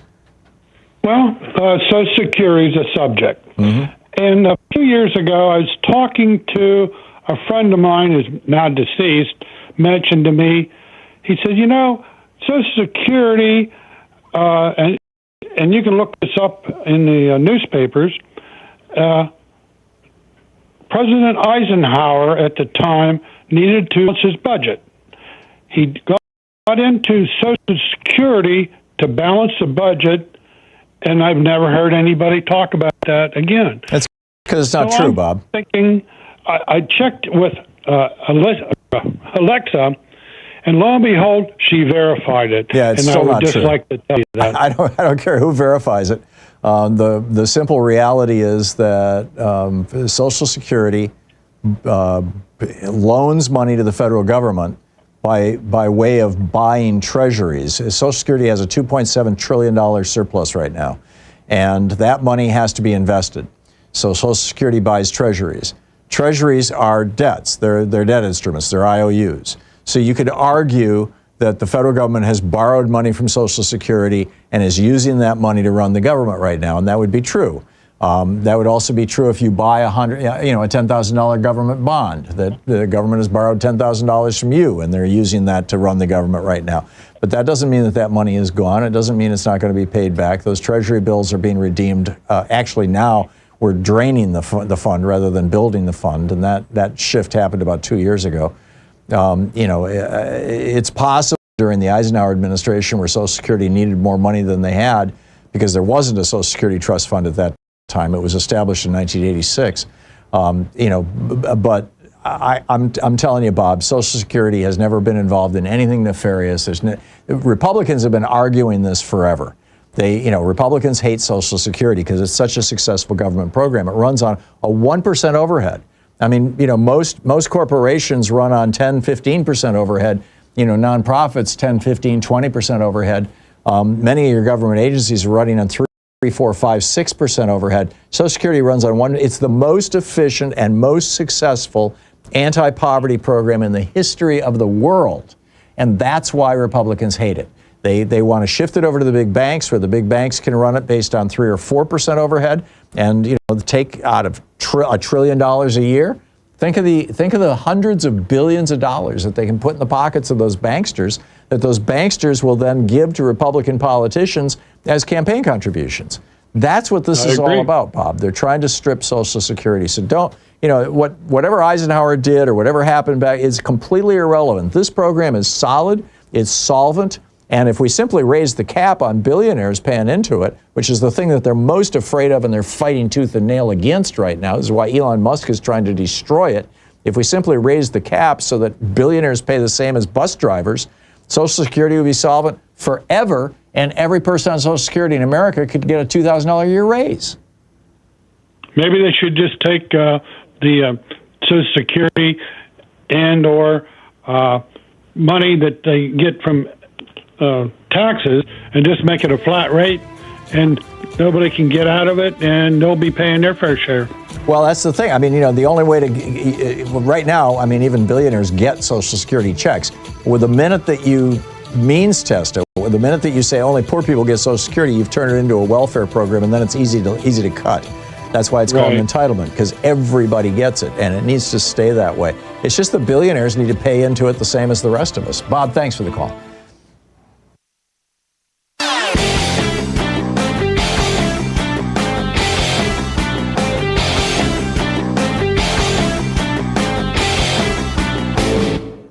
Missed my opening rant today? It's usually published over at HartmannReport.com, where you can read it and share it with your friends for free. Check it out, HartmannReport.com. They came for the truth, they came for the law, firing the ones who exposed what they saw. Silence the press, rewrite the past. History tells us this happens fast. Falling like dominoes, freedom erased. The playbook's been written, the moves are in place. Fascists don't wait, they tighten the chains, and once they are locked, you won't break away. Last chance to stop a dictatorship. Last chance before we lose our grip. He knows the game, he's making his move. If we don't fight, we're gonna lose. It starts with the purge, it ends with control. They steal your voice, they steal your soul. Last chance to stop a 24 minutes past the hour. Welcome back. Recently disclosed court documents show that Citibank froze the accounts of a bunch of nonprofits. Now get this, Habitat for Humanity, the United Way, and the DC Green Bank. This is just nuts. And why? Well, because they took money from Joe Biden's Inflation Reduction Act. You know, that was designed to reduce carbon in the atmosphere. And of course, these guys want more carbon in the atmosphere because it's very profitable for Koch Industries and all the other big fossil fuel companies. But now, apparently, the EPA told the bank to freeze the money. The Treasury Department told the bank to freeze the money. And the FBI told the bank to freeze the money. So the bank froze the money, Citibank. And now these organizations, again, the United Way, Habitat for Humanity, and the DC Green Bank, they're facing some real serious problems. It's costing them a fortune having to deal with this. In February, when interim U.S. Attorney Ed Martin said that they should freeze these funds, he's apparently the guy behind this, or plays a role in it. A high-ranking federal prosecutor resigned, saying, "Sorry, there's no crime here. These guys haven't. There's no reason to freeze their funds because they haven't done anything wrong." And now Sheldon Whitehouse, the Democratic senator from Rhode Island, who's been on this program many times, is calling for a congressional inquiry. Now, the Republicans control the Senate, so that's unlikely it's going to happen. But he wants a congressional inquiry into this. He said in a press release that Pam Bondi, the Attorney General, and Kash Patel, the FBI Director, have, quote, reverted to a pretextual criminal investigation. Now, for those of you who aren't lawyers, pretextual means basically phony. We're setting up a pretext. We're establishing a phony reason to do something. And he's right. He said if the DOJ and the FBI are aiding and abetting this unlawful plot, it crosses very significant red lines for the agency, that would be the Department of Justice, and its personnel. That kind of misconduct is itself a violation of law and subjects lawyers participating in such conduct to professional as well as legal consequences. It is therefore imperative that the truth be told about what has gone on in this ominous episode. And this specifically is why he's asking for a congressional investigation into what's going on. These funds, they were part of the Greenhouse Gas Reduction Fund. This is a $27 billion program that was part of the Inflation Reduction Act that was signed into law by Joe Biden. And now they're claiming, oh, you took that money from Joe Biden. You're a criminal. We're going to freeze the funds in your checking account. This is just so wrong and so illegal. Meanwhile, should Leland Dudek resign from the Social Security Administration? I'll tell you about that after the break and pick up your calls. You're listening to the Thom Hartmann Program. Call 202-808-9925. Defending America from the weapons of mass deception. I'll be right back with you.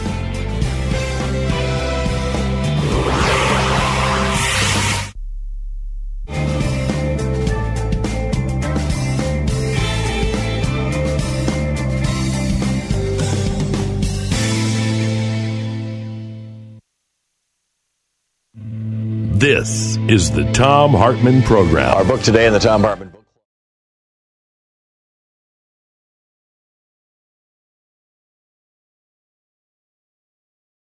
Hey, it's a great day to punch a Nazi in the mouth. Well, metaphorically, of course.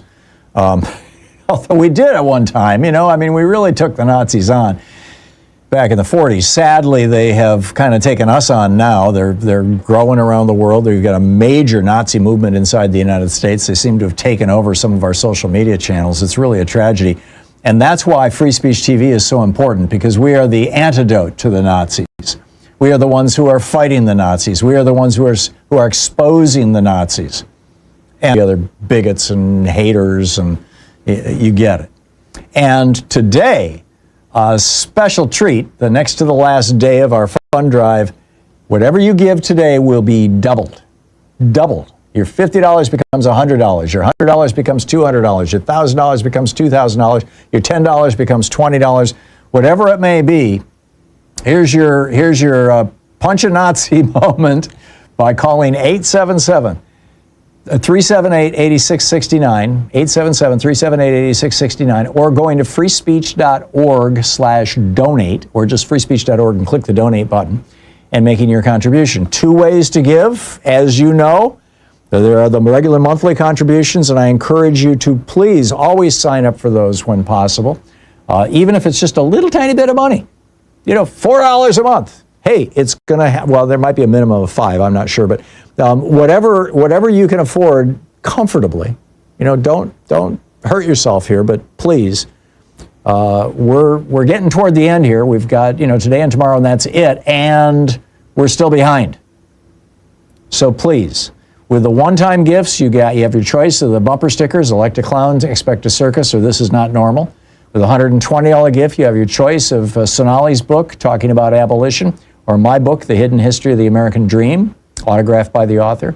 With a $1,000 gift, you can get all 10 of the Hidden History books. And by the way, that $1,000 gift becomes $2,000 today and today only. Or with a $1,000 gift, you can come to Portland and hang out with us for a meet and greet. Hang out here for the third hour of the program, and then I'll take you next door and we'll buy you lunch. So those are your one-time gift options. Of course, the monthly options, whatever you want, they can be very different. In the meantime, while you are calling or going to freespeech.org and filling out the form and making your contribution, here is Franklin Delano Roosevelt speaking about punching Nazis, punching some Nazis. To American naval and military forces, I regret to tell you that very many American lives have been lost. In addition, American ships have been reported torpedoed on the high seas between San Francisco and Honolulu. As Commander-in-Chief of the Army and Navy, I have directed that all measures be taken for our defense, but always will our whole nation remember the character of the onslaught against us.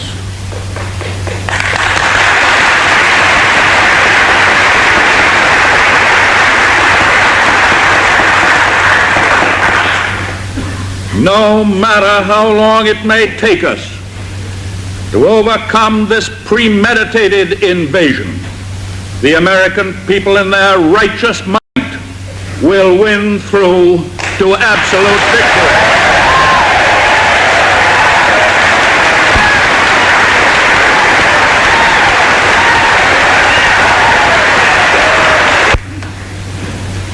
I believe that I interpret the will of the Congress and of the people when I assert that we will not only defend ourselves to the uttermost, but will make it very certain that this form of treachery shall never again endanger us.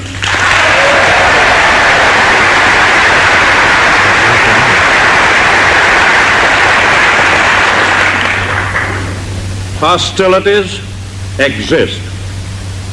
There is no blinking at the fact that our people, our territory, and our interests are in grave danger. With confidence in our armed forces, with the unbounding determination of our people, we will gain the inevitable triumph. So help us God.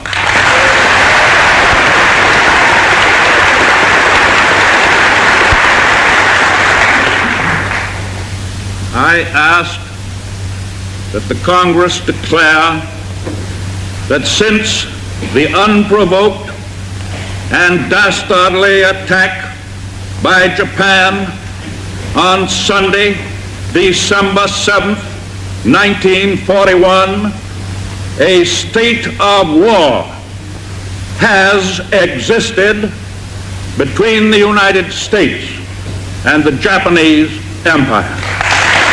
So there you go. And that war continues. The Nazis are still with us, and they're trying to make a resurgence in the United States. Contribute to Free Speech TV and punch a Nazi. 877-378-8669, freespeech.org. Donate. Make your contribution now.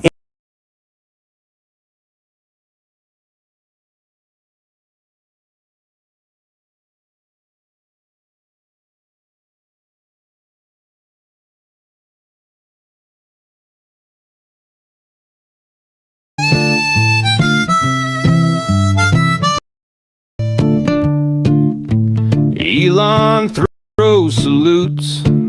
They say it's a joke, but the Proud Boys cheer. The fire gets stoked. Blood and soil, reeks and race. Same old demons in a brand new place. They raise their hands, they shout their hate, but the headlines say it's a big mistake. Wink and a nod, another disguise, but we see the truth behind their lies. See no Nazis, hear no Nazis, cover your eyes, pretend it ain't real. See no Nazis, hear no Nazis, don't call it fascist, just call it a deal. Welcome back, 35 minutes past the hour. Shelley Pingree is a Democratic congresswoman from Maine, and she is calling for the head of the Social Security Administration, Leland Dudek, to step down, to resign, because he said that he was upset. Well, here's what happened. There was this meeting of governors about, 2 weeks ago, I think it was, in Washington, D.C., and Donald Trump spoke. And during it, he called out the governor of Maine, Janet Mills, a Democrat. And he said some nasty things about her. And she basically said, "I'll see you in court, buddy." And so what happened was, afterwards, Leland Dudek, the head of the Social Security Administration, said that he was, quote, upset with Mills for defying the president. So the head of Social Security is pissed off at the governor of Maine because she dared to challenge Donald Trump in public after he started it, right? He started the fight. So what does he do? He cancels contracts with Maine's health department to sign kids up for Social Security numbers when they're born in hospitals. Now, this is how it's done all across the United States and has been for probably all of our lifetimes. I don't know when this began. It was probably back in the 40s or 50s, maybe before then even. But, basically, if you're born in a hospital, you're assigned a Social Security number at birth in every state. And the Social Security Administration has a contract with every hospital in America to do that. I mean, they actually pay for the cost of it. It's a small cost, but it's, basically it's like handling it. And so he said, screw that, we're not going to do that in Maine anymore. So if a child is born in a hospital in Maine, the parents have to jump through the same hoops that they had to jump through, that I had to jump through when our 3 children were born at home. Well, actually 2 of our 3. And, apply individually to the Social Security Administration for a Social Security number for the kids. So, this is just wrong, right? To punish the state of Maine, to punish new parents of newborns in the state of Maine and hospitals because the governor of Maine stood up to Donald Trump. This is the kind of thing that you expect to happen in Russia. And Leland Dudek is the guy who is apparently behind this. The congresswoman from Maine, Shelley Pingree, She said, "We have now learned that the acting head of the Social Security Administration did, in fact, punish our state for daring to question the president. That is totally outrageous. Absolutely outrageous," was her phrase. I agree. This is nuts, to use the technical term, of course. So what's on your mind? John in Santa Cruz, California. Hey, John, what's up? Oh, hello. Hey. Hi, how you doing? Fine, thank you. What's on your mind? The question I have is, I'm kind of a slow learner and stuff, so I don't know much about politics. But I was interested in Putin, and I was looking up Russia on the internet, and I realized, okay, Putin is a bad person, and Trump is a bad person, and Trump is doing all these bad things in our country. And then I look at Putin, and I go on the internet. I know you can't rely on the internet, but it's the only source I can go to. So I was wondering, and it said on the internet that that Putin, even though he's a bad guy, his country still has like Social Security type of thing, and they have education for people, and they have health care. If he is so bad, which I think he is, I don't understand politics that much, but why is his country actually doing okay? Well, his country is not doing okay, John. His country is badly impoverished.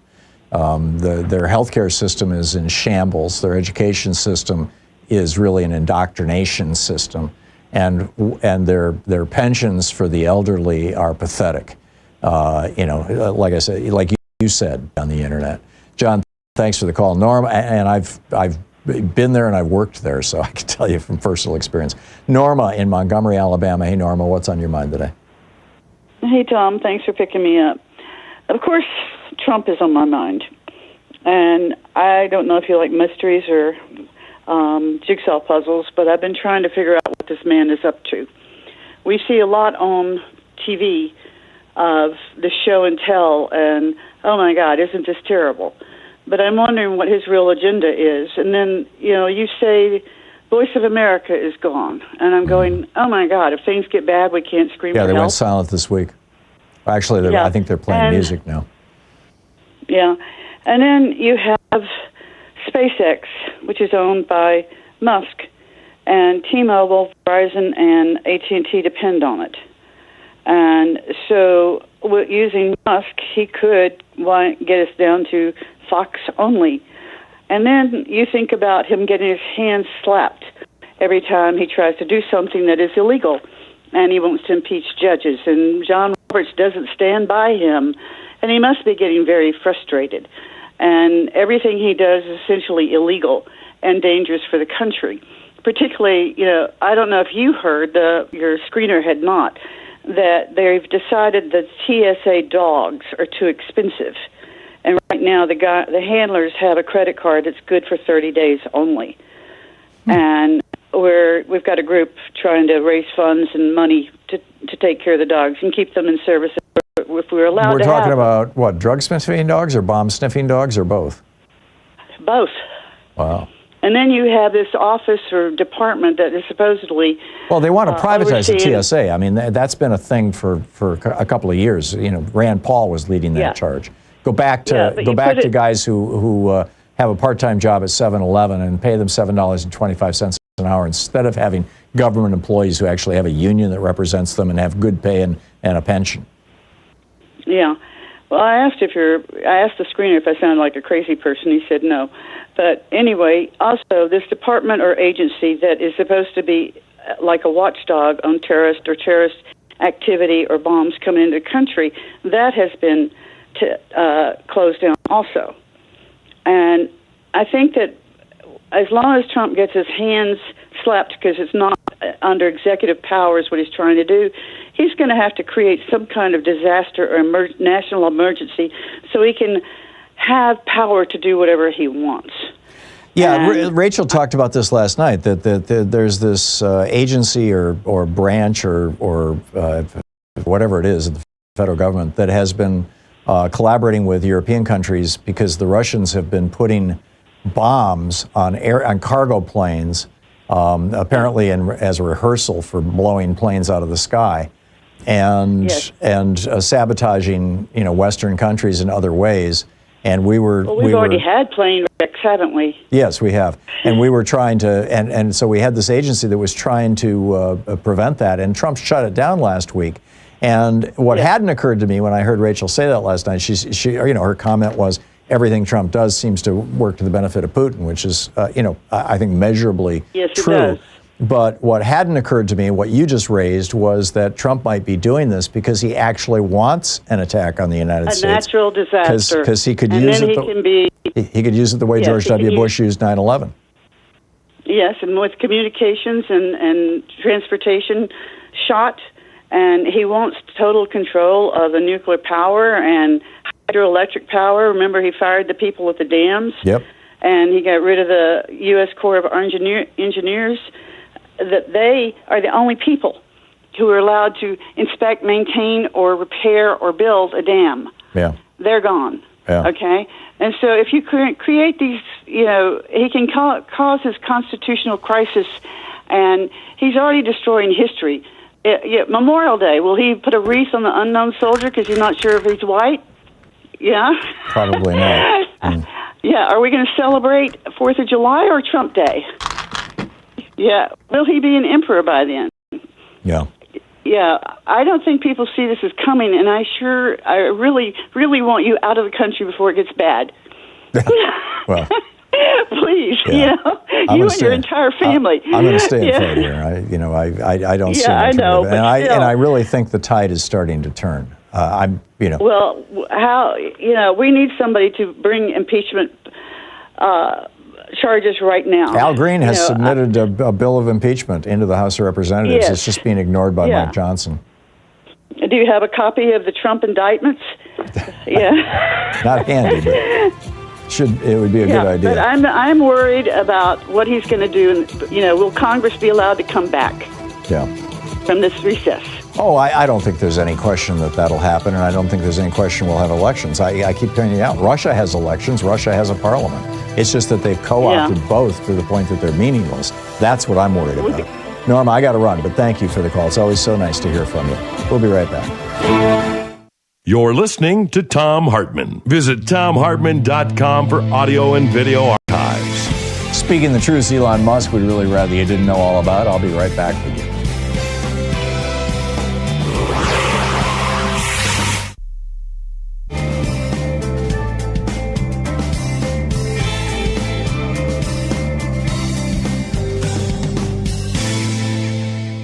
And welcome back. Eric in Pittsburgh, Pennsylvania. Hey, Eric, what's on your mind today?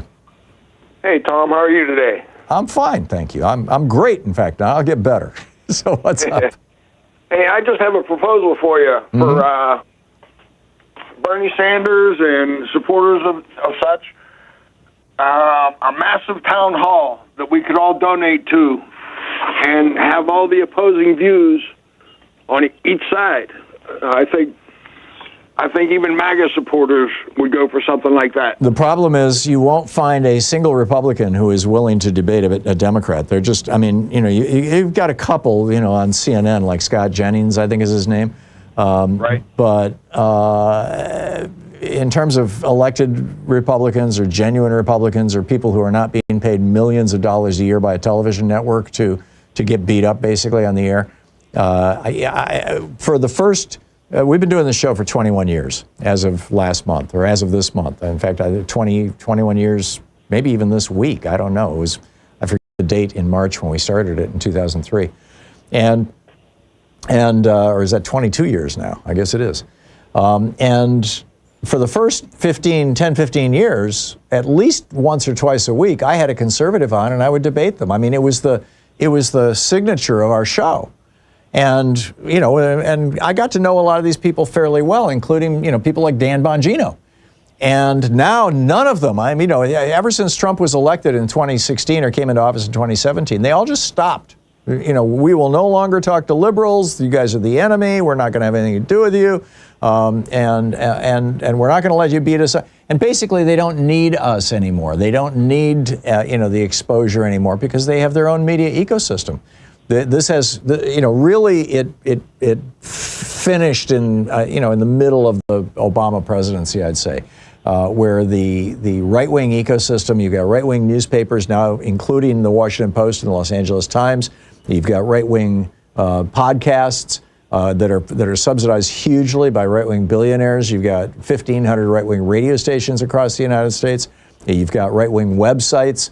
And of course Fox News. If you're a right-winger, you don't ever have to leave your comfort zone. And so, the idea of a debate, Eric, it just ain't going to happen. Well, my point is, Tom, I think if Bernie was the nominee in 2016, we wouldn't be having this discussion right now. Oh, I agree. He'd be president. I believe MAGA would have voted for him. And if he would come out honestly and ask for this kind of debate, I think their base would have to agree. Oh, I told this story a lot back in 2016. Louise and I were living on a 46-foot boat at the marina, the Capitol Yacht Club in Washington D.C., the same place where Joe Manchin's got his 70-foot yacht. And so we were living on this old 1986 boat, and probably, well, I don't know the percentage, but a lot of the guys who lived there were either Navy, former Navy, Coast Guard, they were military. A lot of military guys. And they were all Republicans. And at least half of them, I can think of about a dozen people who I knew, who I would, meet in the clubhouse and have beers with and stuff, who were openly supportive of Bernie Sanders as Republicans in the 2016 primary. And then, of course, they voted for Donald Trump after it was Trump versus Hillary Clinton. There's no doubt in my mind, Bernie Sanders would have been a great president, and, he got screwed by the Democratic establishment. But hey, that's ancient history. We've got to put this country back together now, Eric. Eric, I'm sorry, I'm out of time. I got to run. But thank you for the call.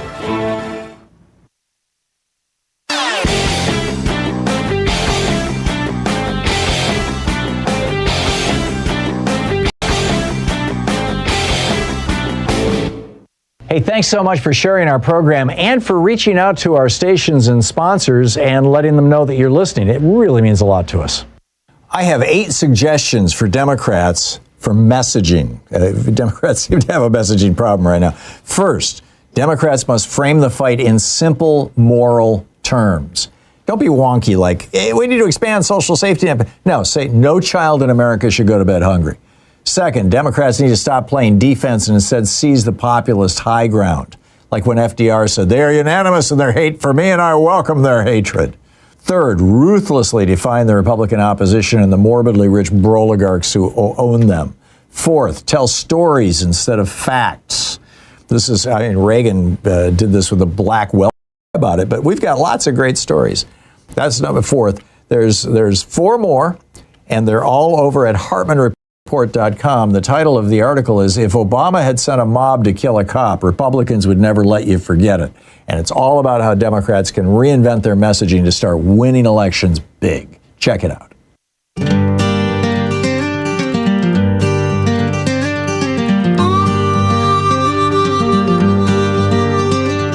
Schumer said we'd hold the line, but he gave it up this time. Deals were made, the line was crossed. Now we're the ones who pay the cost. It's time to go. Time for change. We need a leader who'll turn the page. No more silence, no retreat. Stand up strong, get on your feet. It's past the hour. Welcome back. Picking up your calls here. Ann in Trinity, Florida. Hey, Ann, thanks for listening to WMNF. What's up? Yes. Hey, Tom. Thank you very much for what you do. I'm calling out a brief little comment here regarding an earlier caller. I agree that the Trump regime is shaking down Ukraine, but I would not say that Russia is a superpower because California's economy is larger and they've got North Koreans fighting against Ukraine, helping Exactly. them. Yeah, and Russia is impoverished compared to California. And yes, I would not consider them as. It's just that they physically have a lot of land and they've got nuclear weapons and they've got a lot of oil and gas. Yes, and and North Korea's got nuclear weapons, but I certainly do not consider them a superpower either. Yeah. But my call today is regarding because I'm not really seeing any sort of agreement happening between Ukraine and Russia, and with Putin kind of coming back with more that he wants, whereas Zelensky just kind of agreed right away. So my question for you is, I would like to have a better understanding of what could happen here if Europe goes into defense production. And my immediate kind of thought is my car is a German car. So I could kind of extrapolate that out just from kind of my immediate, vicinity and thought process. Right. So my car, so we've got parts, we've got a service department, we've got salespeople, we've got manufacturing facilities for these cars in some states. So what kind of in that, and then just other products that we may get from Europe, what kind of would we see happening here as far as our economy goes? Right. Should that happen? What kind of should we expect? Well, a couple of things. Number one, there's a difference between defense production mode and wartime defense production mode. You'll recall Franklin Roosevelt, had Ford, General Motors, all the companies here in the United States manufacturing tanks and airplanes rather than cars for 4 years. And Europe could do that if they saw that war was in the offing. But what they're talking about is not that.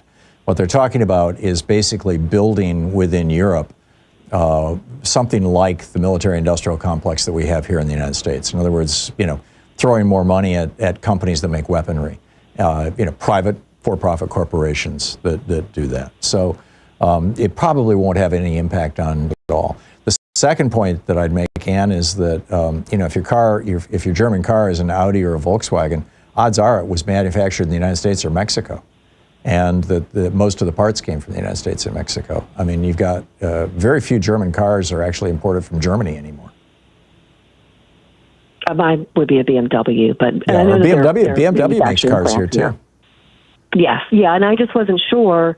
If I kind of thought, well, they would still want to. I would want to continue that production here because BMW would still want money kind of coming in. Oh yeah, they would. That's kind of what my thought was. No, they're not going to get. Really they're not going to. It's extremely unlikely unless Putin invades Poland. Extremely unlikely that the German auto industry is going to do anything other than make cars. So I wouldn't worry about it. And even if something were to happen, like I said, those German automakers have set up Canadian, American, and Mexican production facilities to the point that, in part to deal with tariffs, and in part just to deal with the cost of shipping cars across the Atlantic, and in part because labor is cheaper here in the United States than it is in Europe, and at least if you build your factories in the South or in Mexico. So I don't see that as a problem.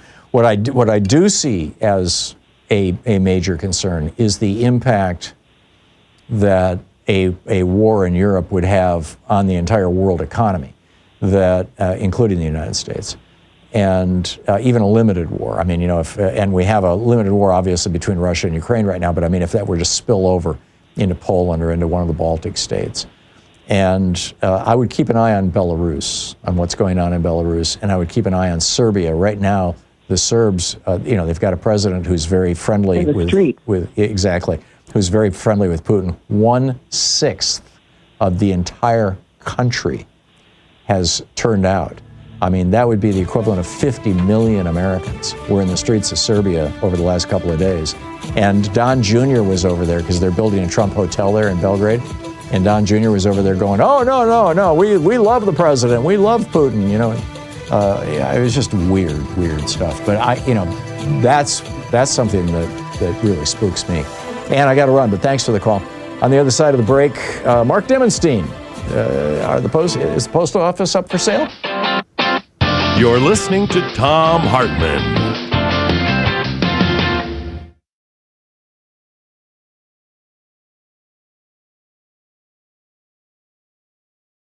In addition to bringing you the Thom Hartmann Program here on Free Speech TV and Video Media Online, we also have a whole set of ways you can interact with us and tools you can use to spread the word about the importance of democracy and the threats to it in our republic. First, there's your daily homework. Sue Nethercutt puts together a daily email newsletter that has a link to every story I discuss on the air, so you can find my sources and you can share them with your friends. It's free and you can sign up at thomhartmann.com. Second, I publish my daily take every day over at the hartmannreport.com website. That's also free if you want the daily 5 days a week rant in your inbox. No ads either. Third, we have the podcasts. There's the free 1-hour version of our daily show that's advertising supported. You can find that wherever you get your podcasts normally. And then there's also the podcast of the entire 3-hour show with no advertisements, and that's available by subscription over at thomhartmann.com. So check them all out at thomhartmann.com and hartmannreport.com.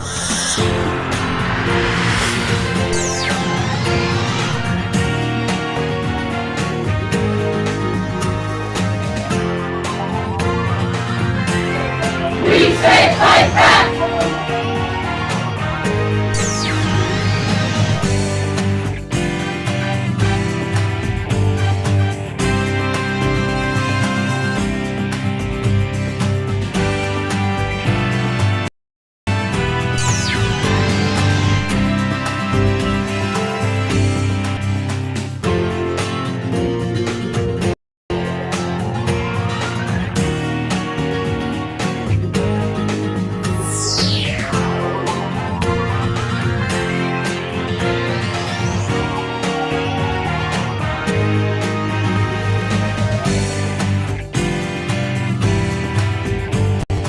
Hey, it's a great day to punch a Nazi in the mouth. Well, metaphorically, of course. Although we did at one time, we really took the Nazis on back in the 40s. Sadly, they have kind of taken us on now. They're growing around the world. They've got a major Nazi movement inside the United States. They seem to have taken over some of our social media channels. It's really a tragedy. And that's why Free Speech TV is so important, because we are the antidote to the Nazis. We are the ones who are fighting the Nazis. We are the ones who are exposing the Nazis and all the other bigots and haters, and you get it. And today, a special treat, the next to the last day of our fund drive, whatever you give today will be doubled. Doubled. Your $50 becomes $100. Your $100 becomes $200. Your $1,000 becomes $2,000. Your $10 becomes $20. Whatever it may be, here's your punch a Nazi moment by calling 877-378-8669, 877-378-8669, or going to freespeech.org/donate, or just freespeech.org and click the donate button and making your contribution. 2 ways to give, as you know. There are the regular monthly contributions, and I encourage you to please always sign up for those when possible, even if it's just a little tiny bit of money. $4 a month. Hey, it's going to well, there might be a minimum of 5, I'm not sure, but whatever you can afford comfortably, don't hurt yourself here, but please, we're getting toward the end here. We've got, today and tomorrow, and that's it, and we're still behind. So please, the one-time gifts, you have your choice of the bumper stickers, Elect a Clown, Expect a Circus, or This Is Not Normal. With a $120 gift, you have your choice of Sonali's book talking about abolition, or my book, The Hidden History of the American Dream, autographed by the author. With a $1,000 gift, you can get all 10 of the Hidden History books. And by the way, that $1,000 gift becomes $2,000 today and today only. Or with a $1,000 gift, you can come to Portland and hang out with us for a meet and greet. Hang out here for the third hour of the program, and then I'll take you next door and we'll buy you lunch. So those are your one-time gift options. Of course, the monthly options, whatever you want, they can be very different. In the meantime, while you are calling or going to freespeech.org and filling out the form and making your contribution, here is Franklin Delano Roosevelt speaking about punching Nazis, punching some Nazis. To American naval and military forces, I regret to tell you that very many American lives have been lost. In addition, American ships have been reported torpedoed on the high seas between San Francisco and Honolulu. As Commander-in-Chief of the Army and Navy, I have directed that all measures be taken for our defense. but always will our whole nation remember the character of the onslaught against us.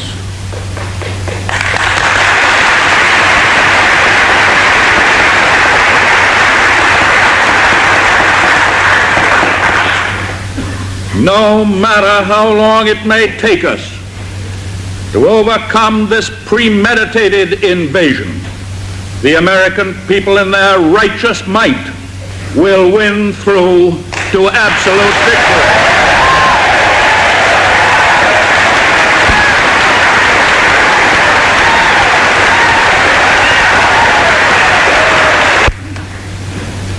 I believe that I interpret the will of the Congress and of the people when I assert that we will not only defend ourselves to the uttermost, but will make it very certain that this form of treachery shall never again endanger us.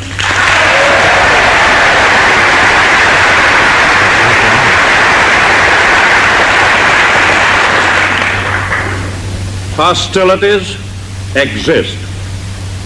There is no blinking at the fact that our people, our territory, and our interests are in grave danger.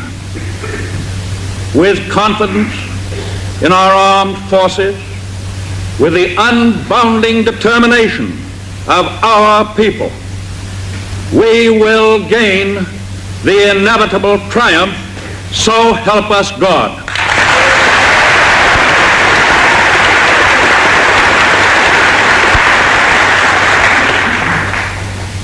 I ask that the Congress declare that since the unprovoked and dastardly attack by Japan on Sunday, December 7th, 1941, a state of war has existed between the United States and the Japanese Empire.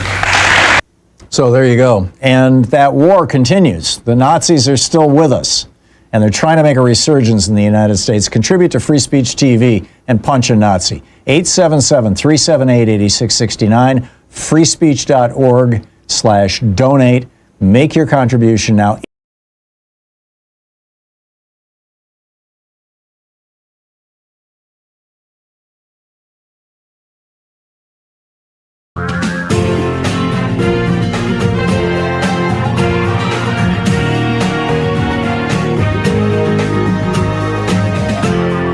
This is the Thom Hartmann Program.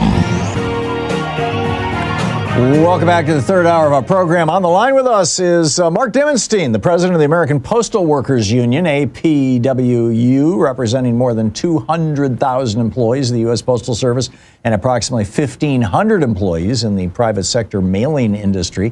Their website, apwu.org, of course, and APWU on Blue Sky. And Mark, welcome back to the program. It's been a while since we spoke. What's the latest in the Musk-Trump war against the U.S. Postal Service and Louis DeJoy as well? Well, thanks so much for having me on, Tom. It's good to see you again, and greeting to all of your good listeners. Thank you. Well, what's going on, at least in the Mile High view, is the billionaire privatizers are hard at work. We knew from the first Trump term that he had advocated openly breaking up, selling off, and privatizing the Postal Service, i.e. turning it over to private corporations for private profit, not focused on service, which the public commons and the public good does, our national treasure called the United States Postal Service. And then you add to the ingredient the Elon Musk and the muskrats of the world, Howard Lutnick, the billionaire commerce secretary, Wells Fargo, who's now saying, hey, if it's privatized, what a great opportunity for our investors. And what we really have is an ongoing struggle that's coming to a head between the interest and the needs of Wall Street versus the interest and the needs of the people of the country. So it's a struggle of whether it's going to be a few investors and a few shareholders who laugh all the way to the bank, making a profit off what used to be a public postal service that's here to serve everybody, turning it into a private sector, private profit model where they'll only deliver mail and packages where they can make their money, or whether it's going to stay belonging to the people, serving the real shareholders of the postal system, each and every one of us. So that's the broad stroke view. And it's a serious battle. We've been out here in the country, all over the country today, on March 20th, alerting the public to the threat that this is your post office and it really is under threat. And privatization would mean higher prices, closing post offices, less service, and less decent living union wages for workers, which build strong communities along the way. So we're alerting the public to the threat. We're asking them to get involved, and the battle's on. But we think with the people that this battle can certainly and will be won. I get it. So let's game this out here, Mark. How this might play out. Let's say that Louis DeJoy, Elon Musk, and Donald Trump succeed in decapitating the post office and gutting it and doing what he's doing to the Department of Education today. Basically, it's no longer what you thought it was. It is now owned by, let's say, FedEx, which is not unionized. So, number one, the first thing that would happen, I would assume, would be that the pay of all the workers would drop and all the pensions would go away. Number two, I'm guessing that what would happen is that instead of stamps costing what they cost right now, the cost of a stamp would go up by probably 20%, because that would represent the corporate overhead necessary to pay for the CEO's multi-million-dollar salaries and for the dividends to the shareholders, to the investors. Number three, I'm guessing that in remote places where it's more expensive to deliver the mail, you're going to see a 2 or 3 or 5 tiered postal cost system, sort of like right now. If you want to send a letter internationally, it costs several dollars, as opposed to sending a letter domestically, it costs several cents, or I forget what the price is of a stamp these days, but. So what am I missing? A, what do you think of my analysis of how it would play out? And B, what am I missing? I think your analysis is good, but let me back up a second. I don't think that you and I and we should put the PMG, DeJoy, and Musk and Trump in the same bucket. The PMG's been there 5 years. He inherited a post office in trouble. We haven't agreed with everything he's done, for sure, but he also has not proved to be a privatizer. So I think that he believes in his actions so far that the independent character of the post office, what Congress set up in 1970, free from political interference, that independent character has to be defended. So I like to approach this. It's not about that's good news, but hasn't Trump come out and said he wants to replace Louis DeJoy? Right, which I think backs up what I'm getting at. Okay. Trump has seen something that maybe you and I might like about what's going on in the postal world, and he doesn't. But in terms of your analysis, I think you're right on with maybe one addition. I think prices will go up far more than 20%. In Great Britain, where Royal Mail was privatized, it costs about $2 to mail a first-class letter. And Great Britain is a much smaller entity geographically than the United States. We can still send, and they talk about efficiency of Doge and all that. We're so efficient. There needs to be improvement in service, but we're so efficient that we can mail a letter for 73 cents from where I live in Washington, D.C. to Los Angeles or Dallas or New York or Miami. Kind of incredible. It is. And that's because it's public. And the reason I say I think it would rise more than 20% as well is Wells Fargo, feeling what all the discussion that's going on now, wow, maybe this is going to be privatized. They put out a paper on February 27th that talked about what great investment opportunities it would be for their investors. And they're one of the big 4 banks and investment firms. What a great opportunity it would be. And they single out parcels. So they're talking about either all privatization or partial privatization. And they say that all reform, because they're feeding off the comments of Trump and Musk and Ludnick, these billionaires who are hollowing out government and hollowing out services to the people of the country. So what does Wells Fargo say? That all roads of postal reform lead to better parcel pricing. Better parcel pricing for you and me, Tom, and all your listeners is affordable parcel rates, especially in this time of e-commerce. Better parcel rates for Wells Fargo is how to raise prices and then invest in the private parcel companies like UPS, FedEx, DHL, and so on. And they actually say that Postal Service parcel rates are 25 to 60% less now than FedEx, right in their report. Mm-hmm. And they also say that if the parcels were separated out from the mail, it's one integrated system now. They want to separate it out for their own private gains, that they would expect parcel rates to rise between 30 and 140%. Wow. And they're gleeful. They're gleeful about that, and they put it right into writing. So it's actually good to have what they're thinking and what they're planning. But that's why we frame this as Wall Street versus Main Street. Yeah, I totally get it. Which, by the way, for people just tuning in, we're talking with Mark Dimonstein, who is the president of the American Postal Workers Union, representing more than 200,000 employees at the U.S. Postal Service and approximately 1,500 employees in the private sector mailing industry. APWU.org is the website, and on Blue Sky. Mark, what can those of us who are customers of the Postal Service? I just got some stamps in the mail yesterday. I just went online and bought some more stamps. Yeah. What can those of us who use the Postal Service do? How can we make our voices heard? What's the most effective way to push back on this? Well, I think we have to let Congress know how we feel all over the country, from urban to rural and rural to urban and everything in between. That while our communication habits may be changing as individuals and as a people, that the public postal service is a vital small d democratic right that we want to defend. We're also the low-cost anchor of, as I was talking about earlier, of the entire package mailing industry. So letting your congressional reps know that this mail is important for you. Maybe I'm now dealing more with packages than letters, but maybe I'm one that pays my bills online. We vote by mail. Veterans get medicines through the VA by mail. We exchange information by mail. We engage in financial transactions. Small business people engaging in e-commerce probably could not be in business in many cases without the public postal service. So we're asking everybody to contact their reps, no to postal privatization. There is a House bill, it's a House resolution. So it's not binding, but there's a House resolution in the House of Representatives, Resolution 70, that says no to postal privatization. You could certainly ask your congressional reps on the House and Senate side to weigh in on that. If you go to our website that you've announced, Tom, apw.org, if you do /action, it brings you into an action page of many things that we're asking the public to do, and spread the word with everybody. Part of what we're doing today is to let people know. I tell people we're like the Midnight Riders of Paul Revere. The British are coming.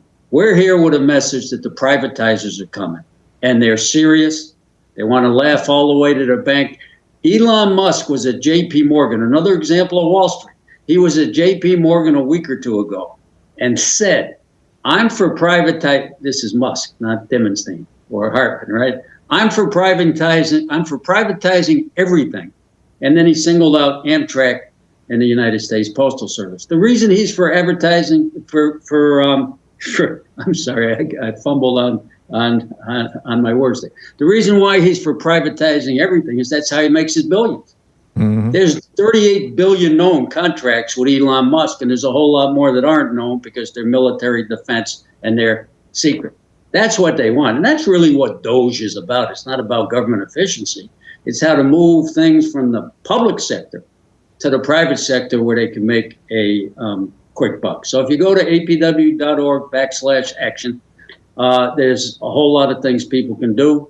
Send us videos. If you're a customer out there and love the Postal Service, send us a video so we can spread the word and talk to your friends, your neighbors, your family, your community organizations, that this is indeed a real threat. If people think we're just crying wolf or You know, it really isn't going to happen because everybody loves a public postal service. We're trying to sound the alarm. The privatizers are coming and they're serious. But we don't think the privatizers are going to win so long as people speak up. The unions unite with the people of the country and vice versa. The workers are out there, and we're saying the United States, hands off our postal service. There you go. It belongs to the people, not the billionaires. And the U.S. mail is not for sale. So anywhere the people listening and the customers can spread the word that the U.S. mail is not for sale, that'll be a great help. Again, there you go. apw.org/action. Got it. Mark Dimonstein, the president of the American Postal Workers Union. Mark, thanks so much for dropping by. Keep up the great work. Thank you so much for having me. U.S. mail is not for sale. There you go. Is the Thom Hartmann Program. U.S. mail is not for sale. Thank you. It's 18 minutes past the hour. I'll be back with more of the news of the day and your calls after this.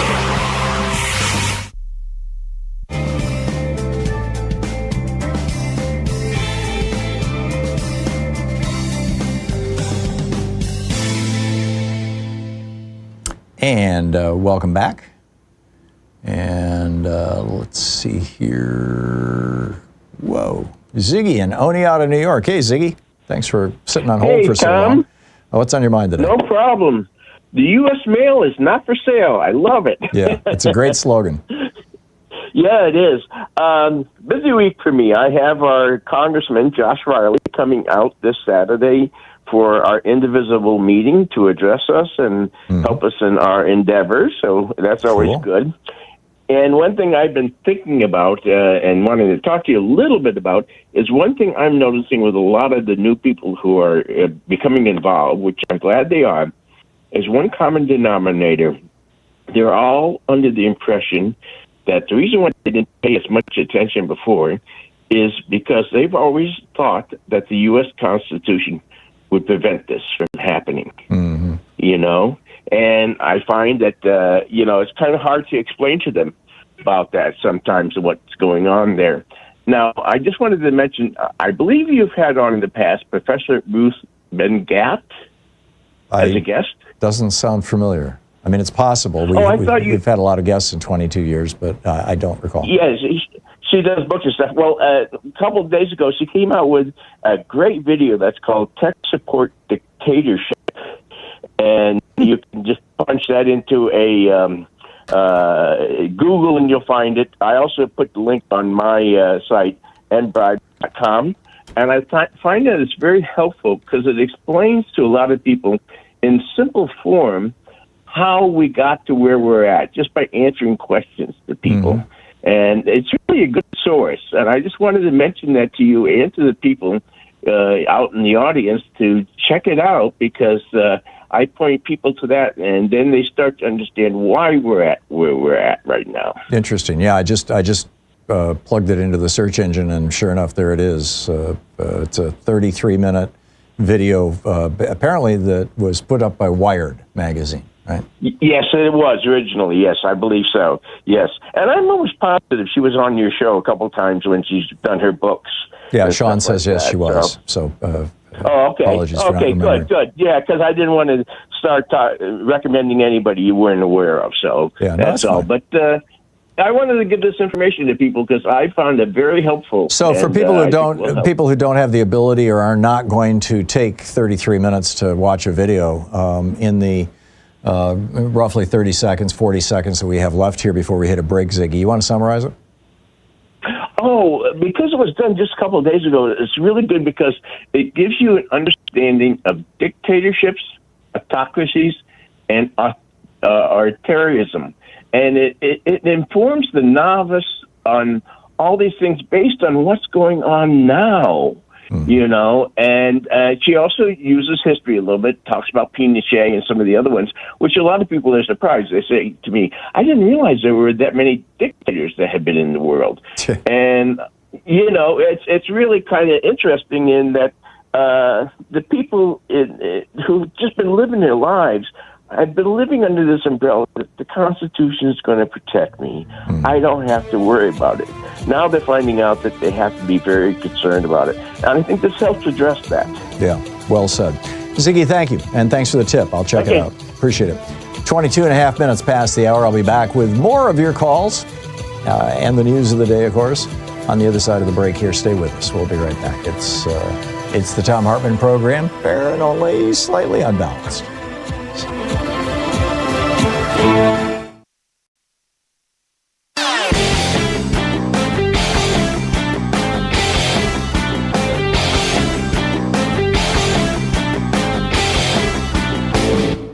Change starts with you. You can be calling your Democratic or Republican representatives to let them know what you think by calling 202-224-3121. It's the Capitol switchboard. It'll get you right through to them. So have you noticed that the Republicans are pretty much not talking about a constitutional convention anymore? They used to be gung-ho to rewrite the Constitution. You know, they wanted to put corporate personhood in there. They wanted to change it so that women can't vote. They wanted to do away with the election of senators, repeal the 17th Amendment, take us back to them being appointed by the states. They had all these weird, they wanted to outlaw labor unions, all these weird ideas, but they've stopped talking about it. I mean, they're still moving forward on it, but it's not. Project 2025, for example, their ultimate talking document, does not have one single mention in it about a constitutional convention. Why would that be? Well, it's because the Supreme Court is doing their work for them. I mean, they have overturned Article 2. They've overturned the 1st, 4th, 9th, and 14th Amendments. They've overturned Article 1, Section 7. All the details of this whole thing are over at HartmannReport.com. You got to check it out.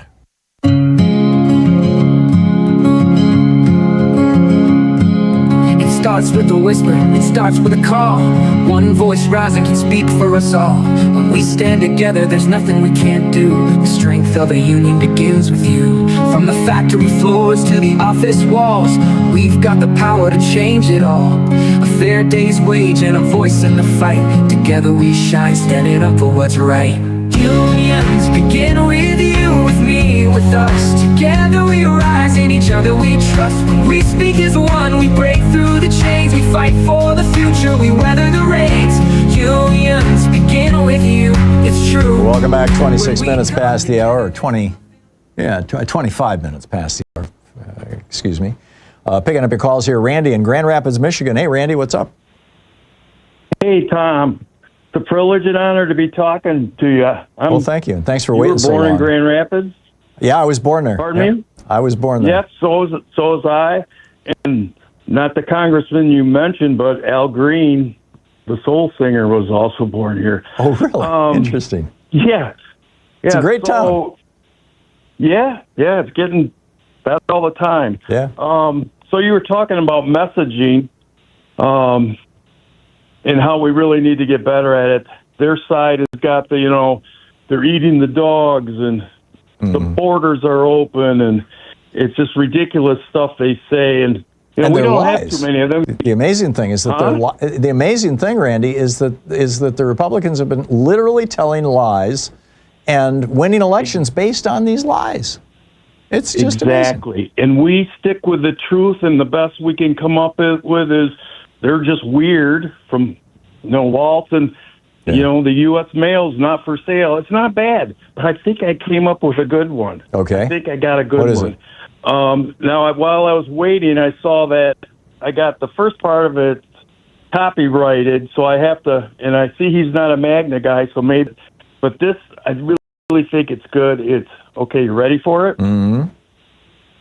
Pity the fools still listening to Fox News. Oh, that's nice. That's nice. Well, it's got some meat to it. Yeah, pity the fools is an old phrase. That goes way back. But honestly, I think Fox News and being sued for $750 million for lying about the election, deserves some focus. Yeah, no, I'm with you. And Fox News, had there never been Fox News, I suspect we never would have seen Donald Trump. I mean, it's just Rupert, this right-wing billionaire from Australia has corrupted America. It's incredible. You're listening to the Thom Hartmann Program. Call 202-808-9925. Randy, thanks a lot for the call. We'll be back with more of your calls in just a moment. 27 minutes past the hour, defending America from the weapons of mass deception. I'll be back with you.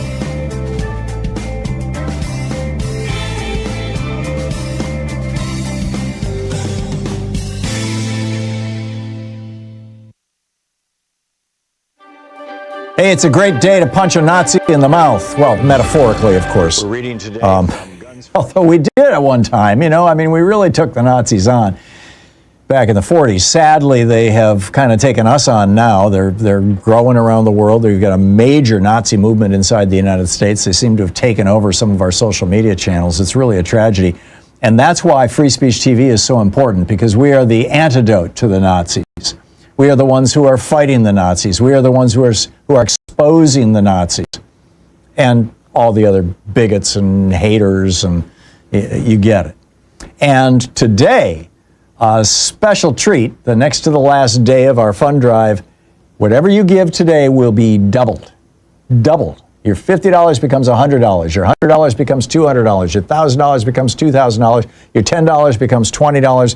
Whatever it may be, here's your punch a Nazi moment by calling 877-378-8669, 877-378-8669, or going to freespeech.org/donate, or just freespeech.org and click the donate button and making your contribution. Two ways to give, as you know. There are the regular monthly contributions, and I encourage you to please always sign up for those when possible, even if it's just a little tiny bit of money. You know, $4 a month. Hey, it's going to well, there might be a minimum of $5, I'm not sure, but whatever you can afford comfortably. You know, don't hurt yourself here, but please, we're getting toward the end here. We've got, you know, today and tomorrow, and that's it, and we're still behind. So please, with the one-time gifts, you have your choice of the bumper stickers, Elect a Clown, Expect a Circus, or This Is Not Normal. With a $120 gift, you have your choice of Sonali's book, talking about abolition, or my book, The Hidden History of the American Dream, autographed by the author. With a $1,000 gift, you can get all 10 of the Hidden History books. And by the way, that $1,000 gift becomes $2,000 today and today only. Or with a $1,000 gift, you can come to Portland and hang out with us for a meet and greet. Hang out here for the third hour of the program, and then I'll take you next door and we'll buy you lunch. So those are your one-time gift options. Of course, the monthly options, whatever you want, they can be very different. In the meantime, while you are calling or going to freespeech.org and filling out the form and making your contribution, here is Franklin Delano Roosevelt speaking about punching Nazis, punching some Nazis. To American naval and military forces, I regret to tell you that very many American lives have been lost. In addition, American ships have been reported torpedoed on the high seas between San Francisco and Honolulu. As Commander-in-Chief of the Army and Navy, I have directed that all measures be taken for our defense, but always will our whole nation remember the character of the onslaught against us.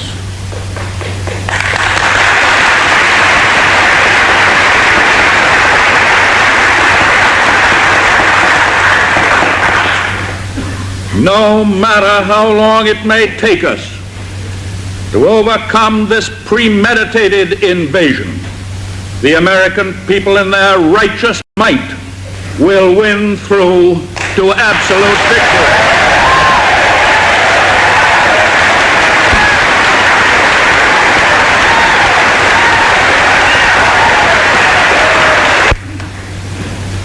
I believe that I interpret the will of the Congress and of the people when I assert that we will not only defend ourselves to the uttermost, but will make it very certain that this form of treachery shall never again endanger us.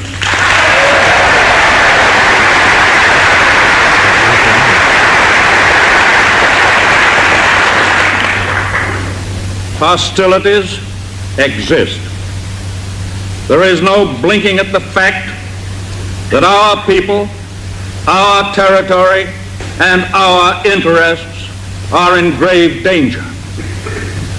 With confidence in our armed forces, with the unbounding determination of our people, we will gain the inevitable triumph So help us God.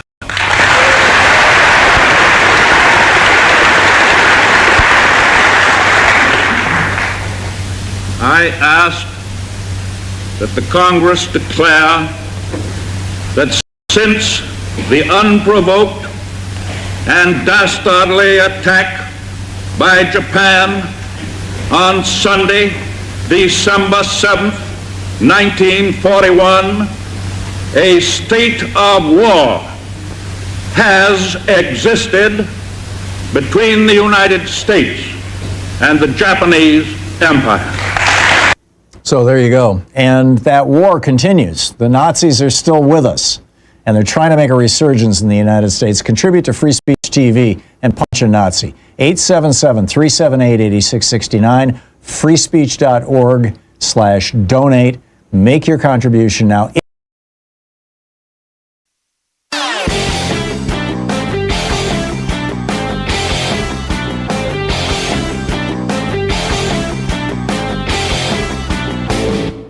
Share the Thom Hartmann Program with your friends. Our podcast, The Hartmann Report, is absolutely free and available wherever fine podcasts are available. And the entire 3-hour podcast is available over at thomhartmann.com. When I was a little kid, my grandmother had a piano, and I loved to play it. I was incompetent, but I was figuring out all kinds of stuff.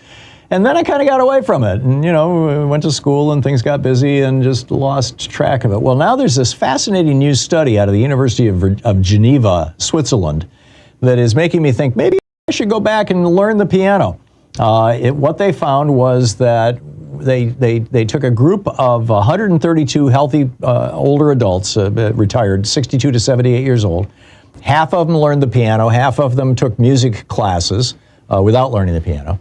And what they found was that those who learned the piano actually had the strongest increase in their memory, in their mental competence, their mental faculties. Those who took the music classes also did well, but learning the piano was a huge step. So check it out. There's a whole long rant about report.com. Check it out.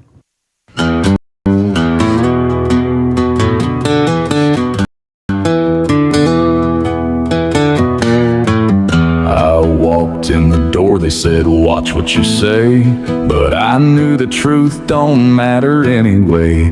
First thing I did, tore the watchdogs down, said the deep state was out to take my crown. CIA, FBI, I called them a joke.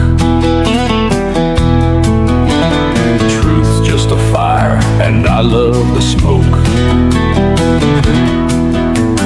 Took their reports, threw them in the bin, cause facts don't count when you know you're done. Oh, it's good to be king, don't need no rules. Play the strong man, treat them like fools. Break the laws, just change the game. When you're on the refs, you don't feel no shame. Welcome back, 36 minutes past the hour. Yeah, Donald Trump's song there. Pearson in Lamarck, Texas. Hey, Pearson, what's on your mind today?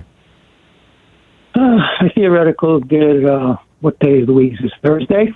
Today is Thursday, indeed it is. I got to tell you, at first I wasn't a big fan of these AI songs that you guys put together, but I've got to tell you, she's gotten really good at the lyrics, and they've become really powerful and motivational. Well, thank you. Top line songs. I think you can make an album from this, maybe. I've been fantasizing about doing a radio show that's just music. I mean, it's my old DJ days coming back. It's because we've got a music library now. I mean, it's just so anyhow. But that's not what you called about, Pearson, right? I know some of my family members who watch Downton Abbey over and over again because the news is too traumatic. Yeah, I get it. So your earlier conversations today made me think of, was it Senator Ed Markey? I might have my name wrong. One of the legislators who showed up at a government building not too many weeks ago with a few people, and he was refused entry by private security paid for by and hired for by Trump and or Musk. Right. And I'm thinking what he should have had ready, he should be able to pick up the cell phone and 10, 20 minutes later come back, with sympathetic law enforcement in overwhelming numbers, along with warrants and a group of pre-recruited citizens from across the country ready at a moment's notice to show up and back him up to overwhelm the security, arrest them if they resist, and then proceed into the building to catch Donald Trump and Musk's illegal, unlawful guys doing stuff illegally, and arrest them and get the evidence you need to prosecute them and prevent any further leakage of people's private data. Yeah, We dream have on, long Pearson. gone.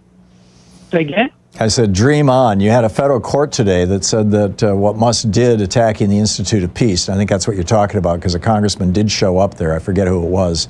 I believe he was one of the representatives from Virginia or Maryland. Was just fine. Just, they've given him a couple of days to reevaluate it, but I don't know if it's that they got a Trump judge or if there's some technicality. Actually, I was thinking further back than that, not something from the other day. I'm talking about many weeks ago. Okay. And so, and you're correct in saying dream on, because it is a dream now. It's a fantasy. The American dream is now an American nightmare. But the time for declaring a constitutional emergency is long gone, past. The latest and the last opportunity we had was on Inauguration Day, or the day after Inauguration Day, when Joe Biden took office. He had the opportunity right then and there to declare a national emergency, a constitutional emergency, however you want to describe it, lay it out on national TV, what that means, and what we need to do, and then direct the Justice Department to arrest Donald Trump, put him through the criminal justice system, and as of February of this year, Donald would have been in prison for 3 years. Think about that. No, I'm 4 years, actually, and I'm with you, Pearson. I wish it had happened, and Biden and Merrick Garland dropped the ball big time. But it's water under the bridge. We have what we have right now, and we've got to deal with it. Pearson, thanks for the call. John in Caldwell, New Jersey. Hey, John, what's up? And I really appreciate you and your show. Thank you. I called because I came across a website that's called Project2025.Observer. And I'm not sure if you've ever talked about it, but it's an actual dashboard of every Project 2025 initiative, broken down by the departments in the government, along with the supporting documentation related to it that points back to the Project 2025 documents. And it talks about whether it's been complete, how much of it is in progress. Oh, yeah, I'm looking at it right now. Et cetera. Amazing. So what's USAID, interesting about it 100%. is- Department of State, 89%. White House, 88%. U.S. Wow. So when you expand that and look down, it'll say like expand 29 more rows. Right. And you can dig into the actual different departments. But what I obviously a lot of these points I think you've covered, but I never heard of, I wasn't sure of they have two income tax brackets that they're proposing with an average increase of $3,000 per person. I thought that was pretty interesting. Right. But one thing that I noticed was about real estate and mortgages, that they wanted to privatize Fannie Mac, Freddie Mae. They wanted to put restrictions on FHA mortgages, increase FHA insurance premiums, and also privatize FEMA flood insurance. Right. So, where I live in New Jersey or in a metropolitan area, the trend is going towards they want everybody to rent, so that the people or the oligarchs that own all these apartment complexes just keep charging people for rent, and there's no opportunity for people to buy homes. Right. And it seems like a lot of these initiatives are, supporting that as well. Oh, it's a huge business now. It's gone from being, a fringe industry in 2008, to in the wake of the housing crisis, the Bush crash of 2008 and early 2009. Creating a buying opportunity for these hedge funds, and they have jumped in with both feet. Millions of American homes are now owned by these big New York investment firms. Yeah, it's amazing. And more every day. I just wanted to tell you about that site. If you dig through it, it even talks about forcing everyone into Medicare Advantage. Yep. It talks about, it'll even say, lessen regulations that promote protection of marine life. Wow. It's all listed there. So if anybody had a doubt of what they're trying to do, all you should do is spend some time on that webpage, project2025.observer, and you could pretty much find all the information. Brilliant. John, thank you so much for that. I appreciate Thank the you, call Tom. and the information. Nancy in Minneapolis. Hey, Nancy, thanks for listening to KTNF. Hey. What's on your mind today? Hey, so I hear your callers calling in and say, well, the Democrats need to do something, or the media needs to do something, or the military needs to do something. And I'm saying, I've played that game for weeks now, and I've come to the conclusion. Now I want to tell your listeners this, and I'm turning it to V for Vendetta. If you want to blame anybody, you got to look in the mirror, dear listeners. We need to do something, and we need to shut down this country. We need to shut down the economy until Trump, who is a Russian asset with a code name of Krasnov, he's thrown over our country. He needs to get out and take his money monsters with him. Look, these money monsters eat money. They breathe money. And without money, they die. And we are their food source. So we as people need to go to Washington, and just like we had with COVID, we need a greed lockdown or a money lockdown, whatever you want to call it. We have to shut down as much money changing as we can until these monsters leave our government. So how do you suggest that we do that, Nancy? We need to limit what we buy.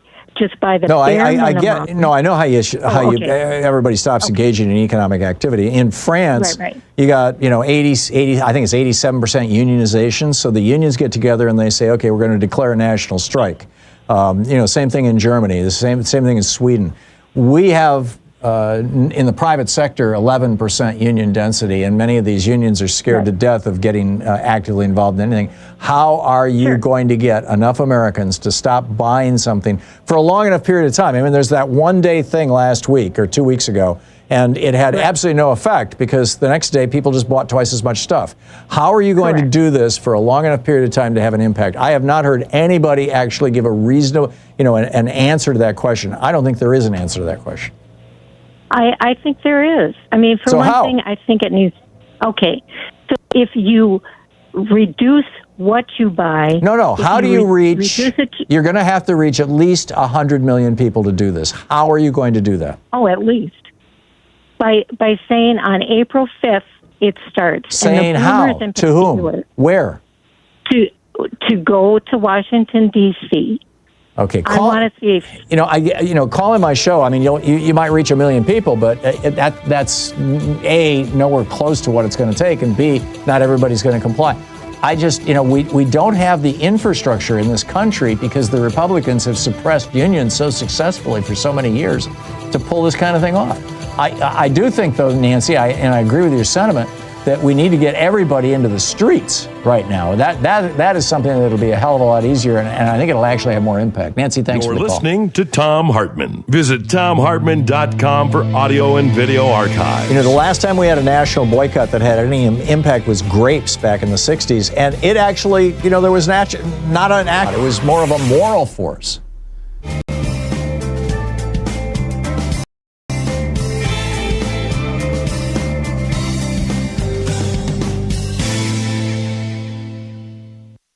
Welcome back. James in Lemont Furnace, Pennsylvania. Hey, James, what's on your mind today?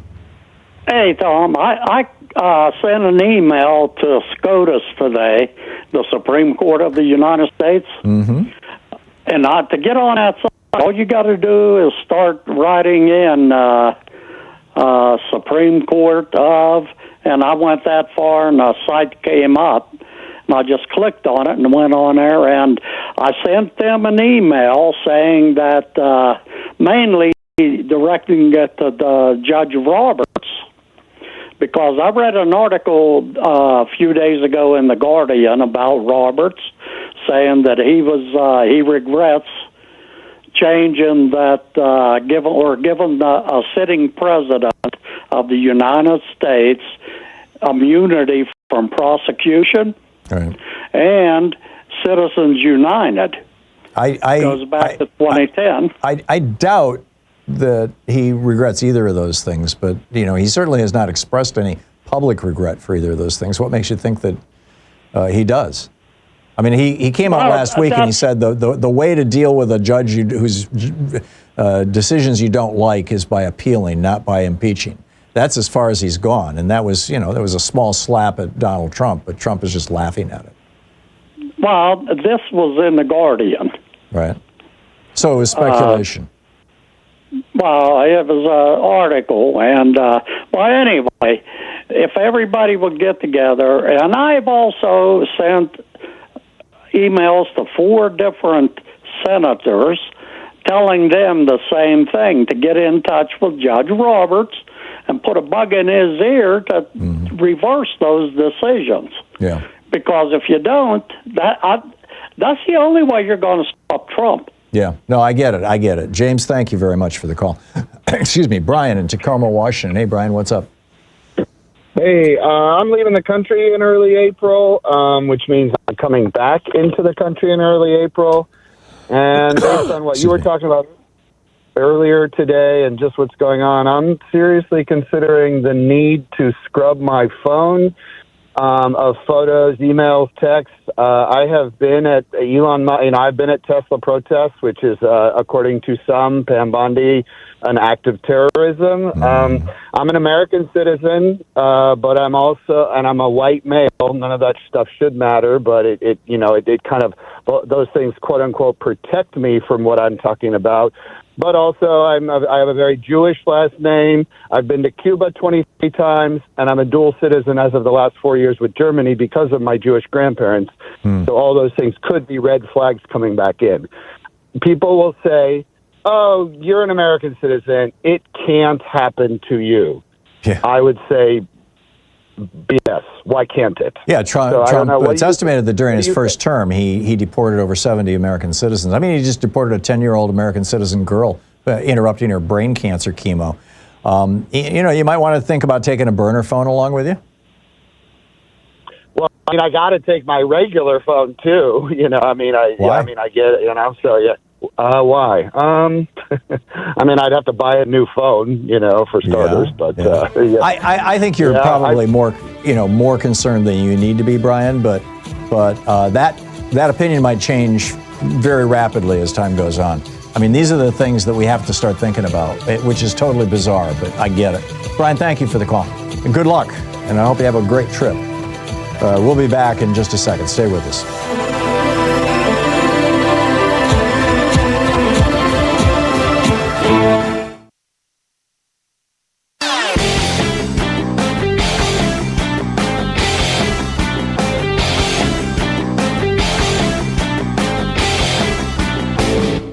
Our daily song is now available on Spotify, Apple Music, Amazon Music, YouTube Music, Pandora, Tidal, Deezer, iHeartRadio, and a whole bunch of other platforms. Just look for songs by Louise and Thom Hartmann. Check it out.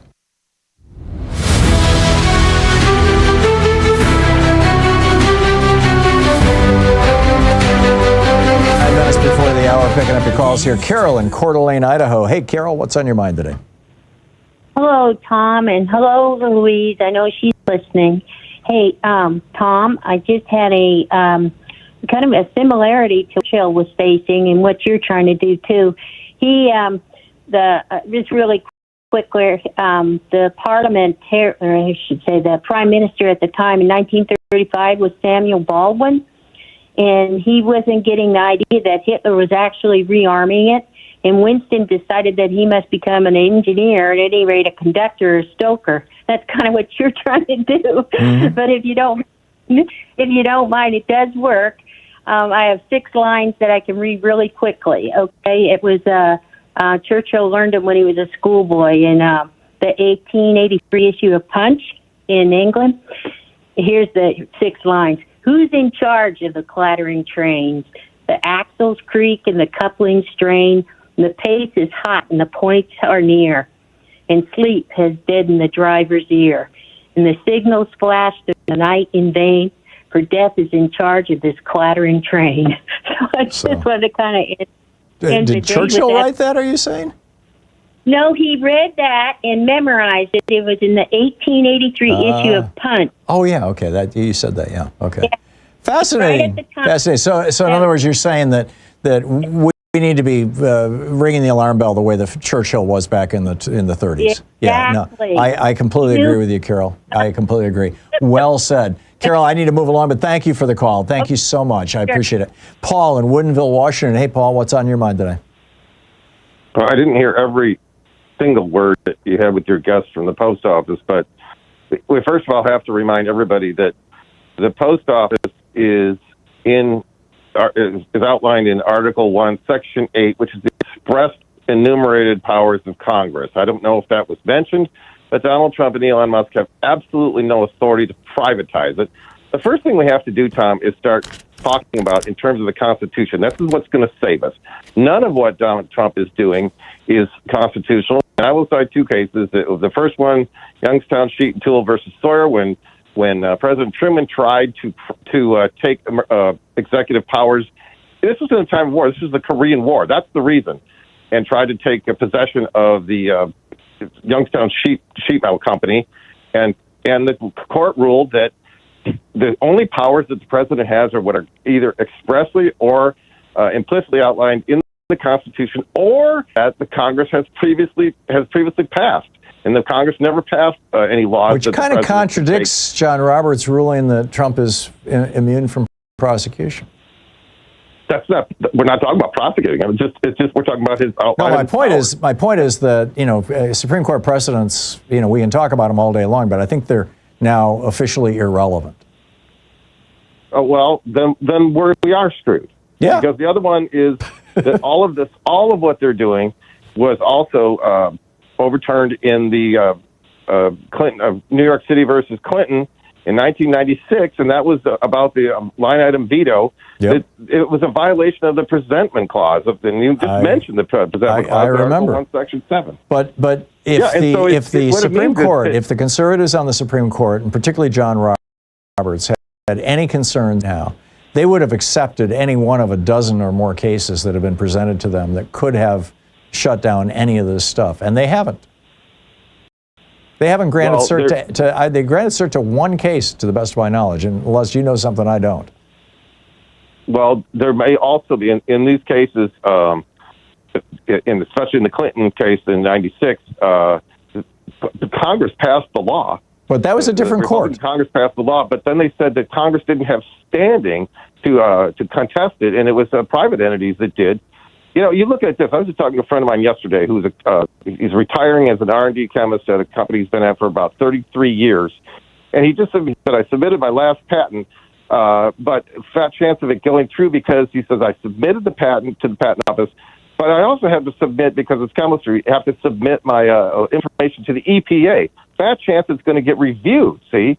If the EPA is shut down, what they're doing is they're ripping off people's livelihoods. Yep. You can't just shut down the EPA. The EPA is part of getting these patents for somebody who's like a chemist. Yep. And so if all of this is a violation of the presentment clause, then, and this is why it's not truly a constitutional crisis, because Congress has not weighed in, but the courts have also ruled that Congress may not abdicate its powers to the president. In fact, that's what this is all about.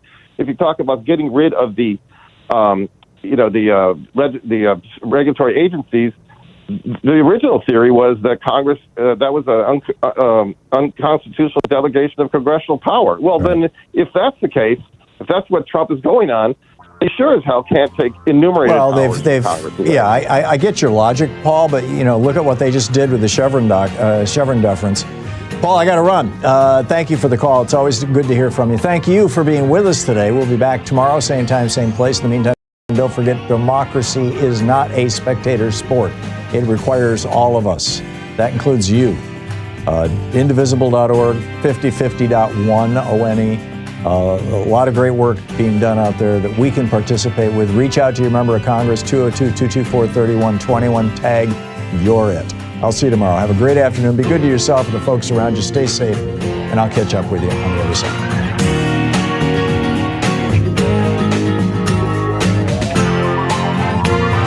You've been listening to Thom Hartmann.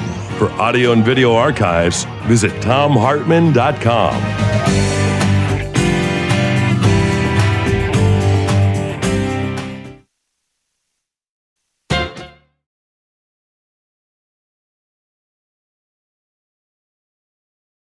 Hey, it's a great day to punch a Nazi in the mouth. Well, metaphorically, of course. Although we did at one time, we really took the Nazis on back in the 40s. Sadly, they have kind of taken us on now. They're growing around the world. We've got a major Nazi movement inside the United States. They seem to have taken over some of our social media channels. It's really a tragedy.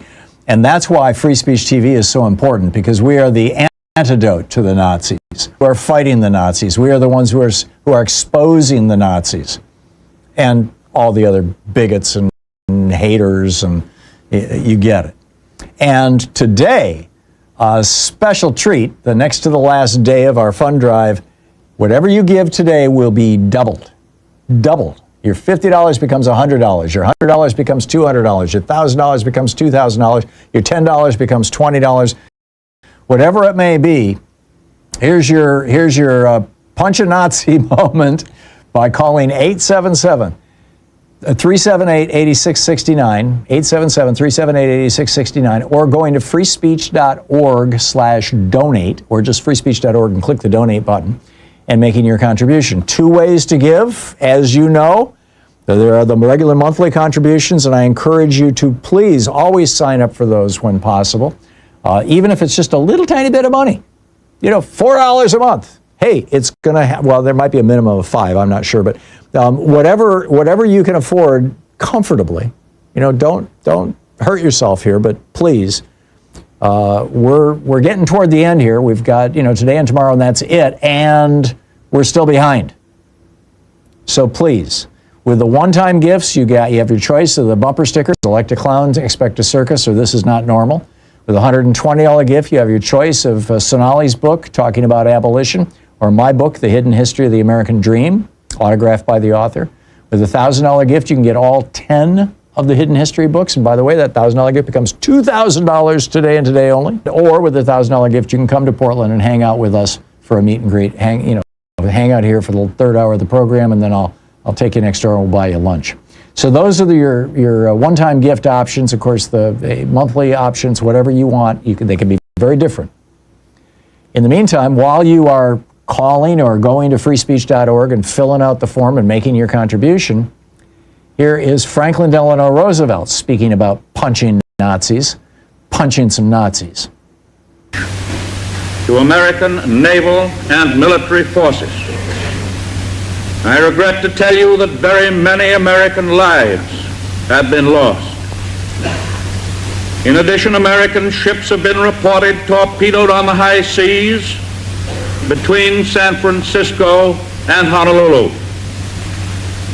As Commander-in-Chief of the Army and Navy, I have directed that all measures be taken for our defense, but always will our whole nation remember the character of the onslaught against us.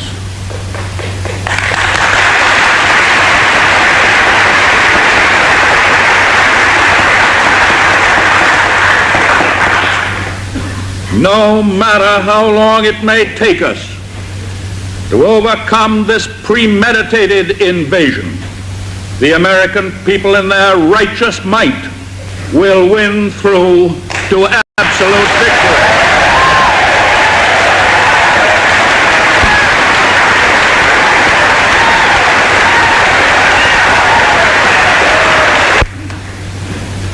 I believe that I interpret the will of the Congress and of the people when I assert that we will not only defend ourselves to the uttermost, but will make it very certain that this form of treachery shall never again endanger us.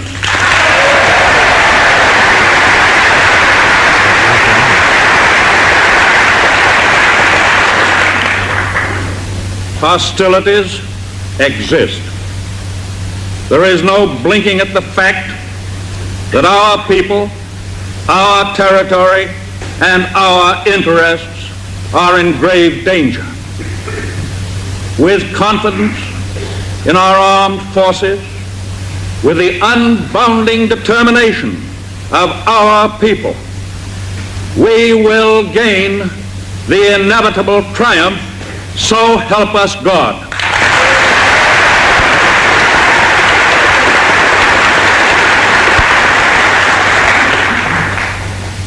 I ask that the Congress declare that since the unprovoked and dastardly attack by Japan on Sunday, December 7th, 1941, a state of war has existed between the United States and the Japanese Empire. So there you go. And that war continues. The Nazis are still with us, and they're trying to make a resurgence in the United States. Contribute to Free Speech TV and punch a Nazi. 877-378-8669, freespeech.org/donate. Make your contribution now.